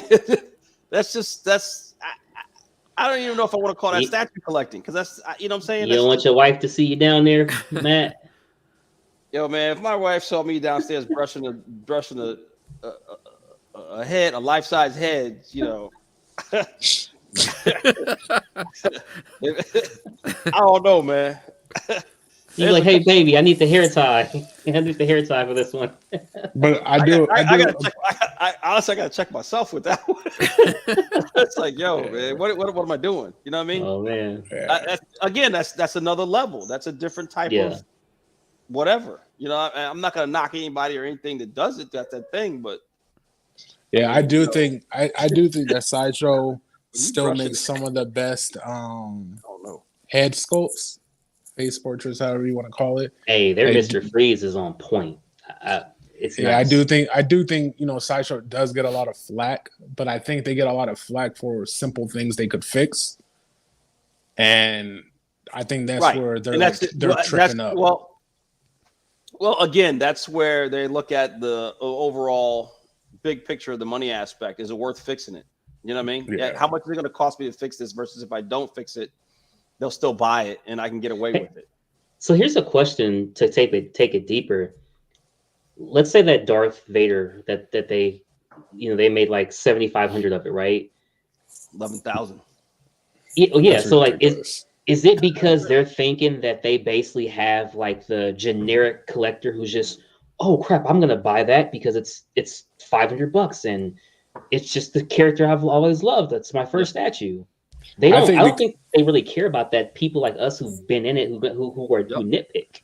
Yep. No, I think it was a little bit of we're giving you collectors what you've been asking for, in a sense, and then along with the show that came out, along with all the hype that followed behind it, they're just like, F it, we're gonna give you 11,000, and we're gonna see what happens, or stuff like that. I mean, we were asking for sculpted capes at the time. And let's not forget, at the time of that pre-order went out, the other one just went on pre-order, the 1/4 scale. Now, with that 1/4 scale, I don't know if y'all noticed, but there was a few other statues that came out that were announced around that time for pre-order, which is like the Nightcrawler, the Dark Knight, stuff like that. Those have been pushed back for whatever reason. Also the Chadwick Boseman Black Panther, though, all those have been pushed back, and then they went ahead and hurried up and released the Vader one, the 1/4 one. So I feel like they just wanted to get that out the way, and whoever gets that one, and then they're gonna go ahead and hit and probably try to showcase the other one, the 1/5 one, the Mythos line one, pretty hard. But I think it was a little bit of overabundance. Well, not a little bit. It was a lot of overabundance. But I feel like they were just like, F it, you guys wanted this, we gave you this. And at the time, we had the hype of the show, and now you just stuck with 11,000. I think it was more of strictly a business decision. I mean, you have Darth Vader, who's the most iconic villain of all time, right? Worldwide. And I think you probably had somebody who cut a deal to where if Disney made 5,000 of these, here's what it's going to cost to get it made. If they made 10,000 of these, they can reduce the cost by 40%. So they were probably looking at it on a piece of paper of the money aspect, and that if they made 11,000, we can get it produced it'll cost us, what are they selling the statue for? $600? Yeah. So it may cost them $200 to produce it, right? If they made 11,000, but if they made half that, it'll cost them $400 to produce it. You see what I'm saying? So I think whoever the executive was, or whoever was making the deal, probably went with, if we make 11,000, I'll cut you. Give me a better deal. So therefore, they can make the money. And they looked at it worldwide. We could sell 11,000 these. This is Darth Vader. Everybody loves Darth Vader. So I think it was more of a business thing that they did. And I don't think they were really listening to the community. I think Disney stepped in and was like, let's use our model of selling stuff. We're Disney. We got this, and let's just sell it. I just don't see like I agree with you. I just don't see on their end, how is that good business for them? Because we all know 11,000 is way too much. Even for people like me who don't care about ES, I know from a business perspective, that's going to be shelved. That's still going to be on the shelves, even when everybody gets their piece. Well, you don't know if there's a deal where they're going to give so many thousands to all the Disney locations or parks, Disney stores. Right. They may have had a deal worked out where they're shipping, half of those are going to just Disney locations. And if I can get that, if the manufacturer tells me if you do 10,000 of these, it'll cost you, $100 versus 5,000 for $300. You know what I mean? You're gonna be late, buddy. No doubt, Matt. Yo, what's Oh, Hey, Buck. Yo, Buck, what's up, bro? Talk about somebody being late when I was gonna end the show in less than 11 minutes. I just got back home. So I don't know. Yeah, I don't know. I just think Disney. That's the Disney business model, and I think that's what happened there with this particular statue. Yeah, because they Yeah, do sell I those could see statues that. at those theme parks. So Yeah, exactly. Yeah. And I think Yeah. Disney has a certain corporate brand model, a yo, brand business model of how they sell stuff. but look at how many people go to amusement parks that never have heard of like Sideshow, XM, Cosmic Chase, Spec Right. Fiction, and whatever, and they see that Vader or whatever statue, easy money. Well, Because they don't know anything about eBay and et cetera, that may have them or may not. Don't forget about Disney stores. Like, there's a lot of Yeah, Disney malls? store locations and malls and everything else. Yeah, but they don't sell Sideshow, dude. They're not gonna. Nobody's walking into a Disney store paying $500. yeah, but I know Sideshow I also don't know. has For- distributors, they're the buying local costumes. comic book stores. What? Say that again. I said I know that Sideshow also has the business with the local comic book stores where they're like distributors. Well, that's just the. so they'll send. So they'll Not like. free or everybody free. What? We're Matt's good. Matt's gonna say, Bucks Jesus, can you moving. ask that again? I think I froze for a second. Yo, hold on, man. Hold on.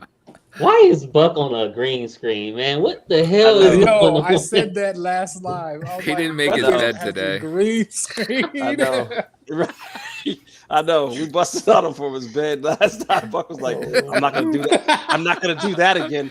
I'm gonna put Michelangelo up in the background." Look how classy I am. Yeah.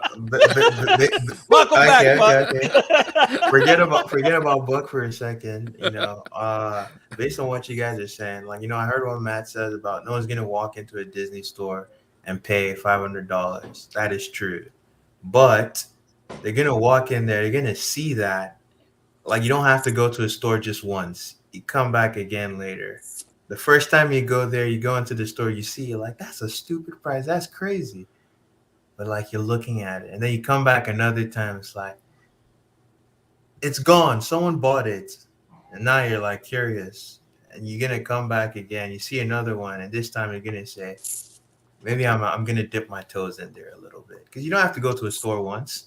You walk into a store, you see something you like, and you consider it, and then you come back later, you might buy it later. Talking about statues, Yeah, right? but that's you. But I can see that, Buck. I can see that at the comic store for the collector or something Yeah, like I can't that. see that at Disney. But I can't see that at the Disney store in the mall when everybody's walking in with their 4-year-old to buy the costume. It's just not. They don't. That's just not the product they're gonna put out. They're gonna have the little miniature statues and the little Spider-Man costumes and the little Star Wars stuff and all the little gadgets. The $30-$40 stuff. They're not gonna have a $500 Sideshow statue in the Disney store at the mall. That's just. I don't see that. You know what I mean?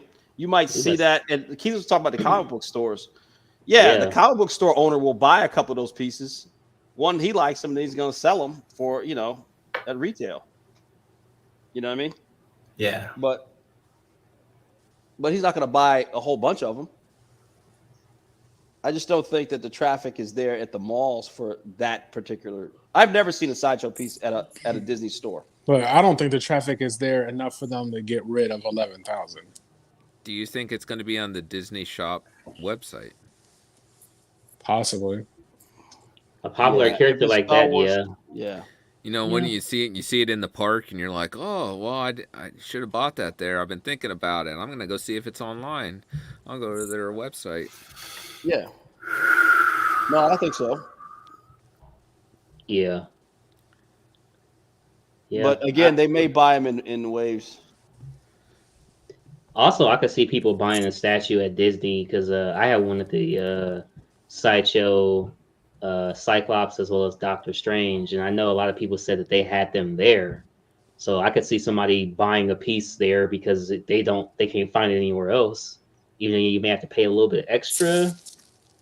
You know It's what your though? only option. I don't think that they sell. No, that was at Universal. Wasn't at Disney. I remember I saw that. I first saw that sideshow. I got the Wolverine Sabretooth, the old sideshow diorama, the one that I took a picture of with no lighting. I saw that at Universal for the first time, and I think at the time I saw it was $800. So and it wasn't. So that was like double the retail price of what it was from Sideshow, and it was at Universal. Yeah, they're still doing that stuff. They had the Gladiator Hulk that Sideshow did in a comic store there when I was there in June, with a lot of like Diamond Select stuff too. Hot Toys are there. That one that's on the corner. That spot right there on the corner across from the or next to the Spider-Man ride. Yep. Okay. Yeah, because it's a legit comic store in there. Right.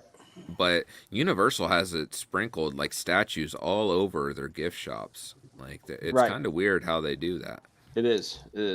Even some on the outside before you go into the gate, right there at that little strip. Yeah. Yep. That store that's right there. But yeah, no, it was just so I don't know.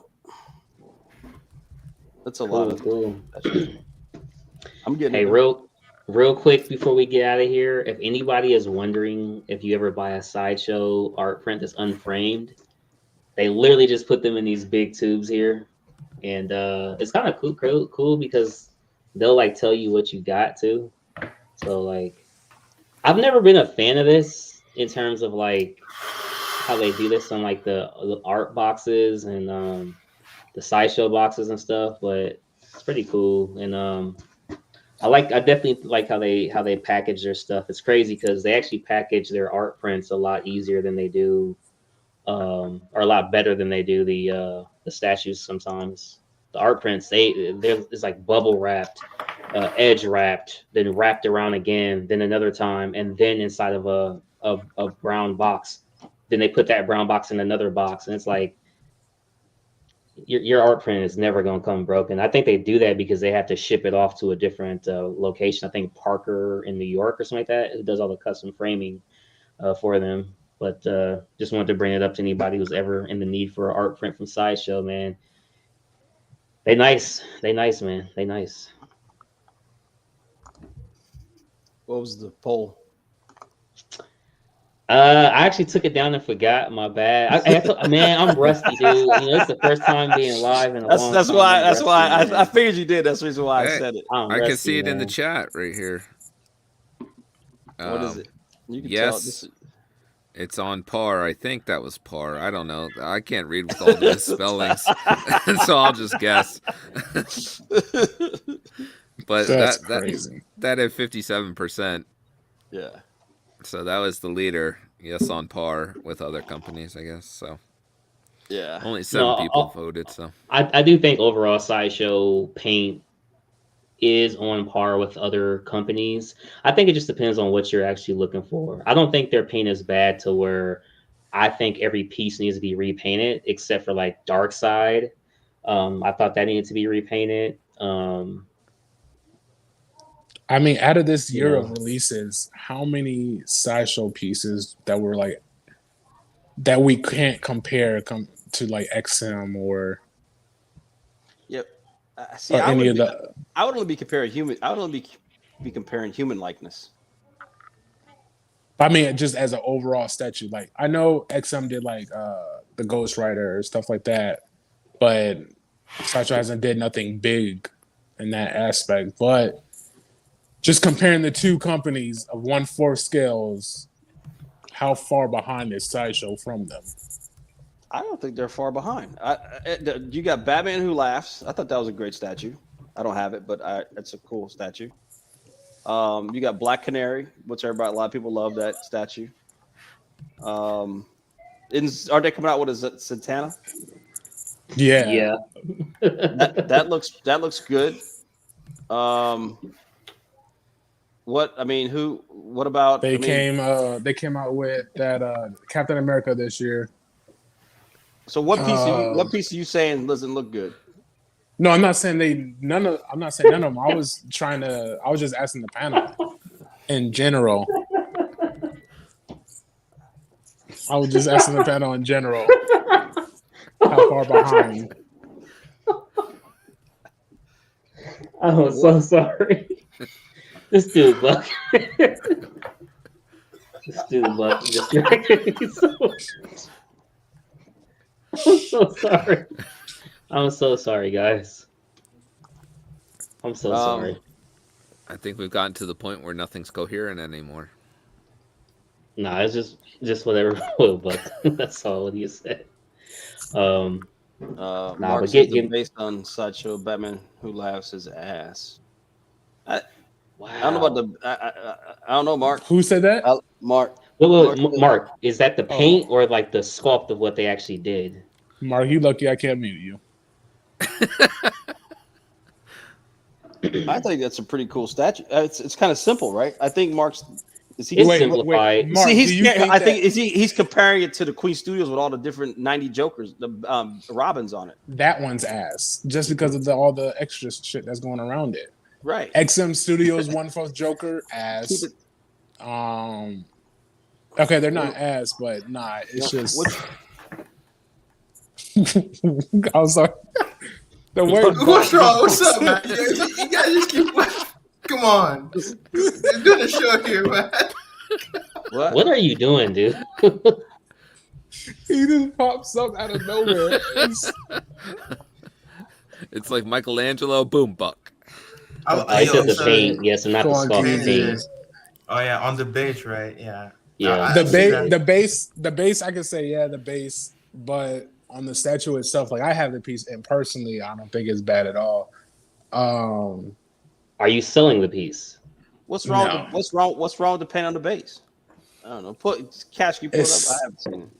So the blood on there is not even on the fingers and stuff. The blood isn't what it was in the prototype. It's a little lighter. Damn, Terry said the same thing.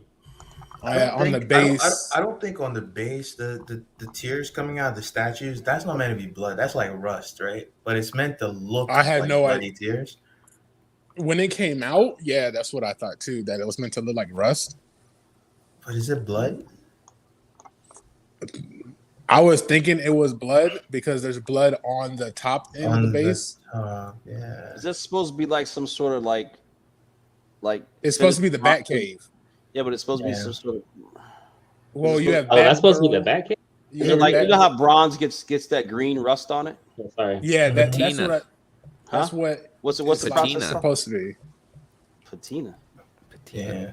Because there's so much rust everywhere else, but when I think about some dollar bills like, at the club. that's actually blood. I think they could have done it better on the rocky parts. Definitely on the top part, it looks a bit better, but then it starts to look like a brown stain as it's coming out of the eyes. I think they once it goes on the base, once it goes on the rock part of the base, like the cave part of the base, that's when it starts getting like really bad. But in person, it doesn't. It's like lighter. It's a lighter tone, which makes it look worse. It's not that dark in person at all. So, and that's probably like the most I said it also in my review. That's like the most lackluster part of this whole statue. But I mean, when you compare it to the other 1/4 scales like XM's, I think this piece is way better than XM's piece. Oh, really? And I'm talking about the one with the wings and all that. Yeah. I don't like that. Like, I think this piece is better. You like the simplicity of it. The simplicity of it, and I also think like the scope and the whole because he's not. If you have him, he's not a small piece. It's a taller piece.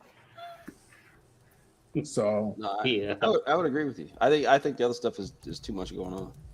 But then again, I don't have either one of them, so I don't know. Yeah, no, I mean, I like it though. I think on the XM one, I really, it's them Robins, man. Like, for some reason, it is the Robins. Like, I don't know. It's just something about it. I feel like they should have gave him a Robin. So you want realistic? Like they did Silver Surfer. So you want realistic blood on the hands instead of like smeared stain, right?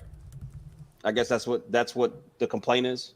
I want realistic dripping blood as opposed to. Well, no, my complaint was that it wasn't as like, because in the prototypes they made it more like darker, more blood, you know, like this Batman Who Laughs, how he's supposed to be. He's supposed to be a little nasty, stuff like that. And when he came out, he's just a little more cleaner. That's all. Mm-hmm. But the mouth open portrait blows like the only portrait that is better than that one is literally the Prime one when it comes to Batman Who Laughs. Which a lot of people say is the best one. So I mean, I can see that. Yeah, you can see that. Oh man, dude, it's that time. It's been a fun show. It's been fun and interesting being back. You know what I mean? I feel like I'm out of sync. I'm trying to figure out the controls again, the timing, all that. I appreciate you guys for sticking around with me this long. Well over 3 hours, man. I was like, dude, I'm only gonna be on for 2 hours. That's what I told the lady, and obviously it's 3 hours. So I appreciate you guys for staying at that time. Appreciate you, Buck, for coming the last 15, 20. Appreciate you. And anybody who watched it the whole time or just tonight. A little bit. All right. What the hell, man? It took a second. Oh god! Oh god, man! God! Oh man! Fuck, man, you missed the 80s. Yeah, you missed the 80s, Buck. Oh, you man. missed the 80s. Dude. Oh man. So yeah, I appreciate you guys for coming, man. Before we get out of here, I just want to say 2 quick things. At the end of this video or in the description, there's gonna be a way that you guys can enter into the 900 subscriber giveaway. Once we hit 900 subs, I'm giving away the Incredible Hulk art print 11x17, as well as the Incredible Hulk Volume 1 and Volume 2 Mighty Master Marvel Works by Stan Lee, Steve Ditko, and Jack Kirby. So appreciate you guys. Can't thank you guys enough. And also join the Facebook group, the Cashing Out Collecting Community Group. Put some pictures in there, topics, whatever you guys want to post. I appreciate it. On that note, Britton, any last words, my friend? Everybody have a good night. Okay. What about you, Keesus? Any last words? Make sure y'all go to my channel, Keys World Collections. I have a giveaway coming up. Once I hit 2,000 subscribers, XM Studios Iron Spider-Man is the giveaway. And I'm paying for shipping. Overseas, we're still working out a few things, but in States for right now, I'm paying for shipping for y'all. So make sure you like and comment on the Ghost Rider video to enter. All right. Oh, that's very cool. Congrats on 2,000. Thank you.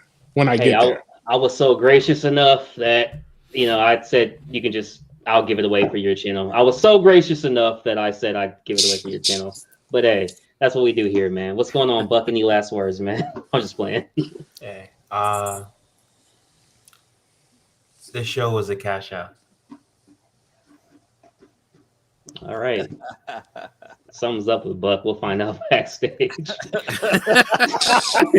I hope not. Dude, what is up with your camera, man? He can keep that to himself.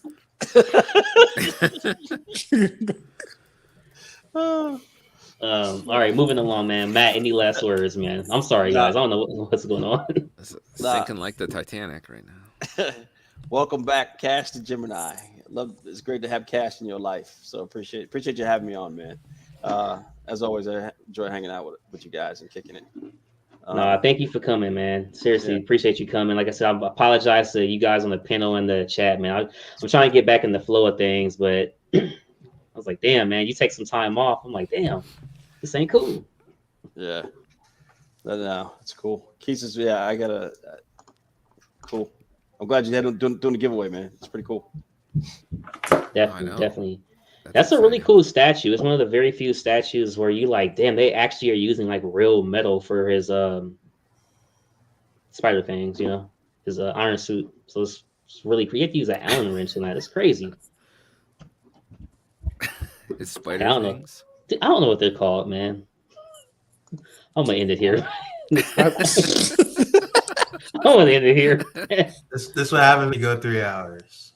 That's what happens when you go 3 hours, man. Thank you, everybody. Cash Buck Out would Saturday know. Night Live Chat, episode 17, man. God damn it.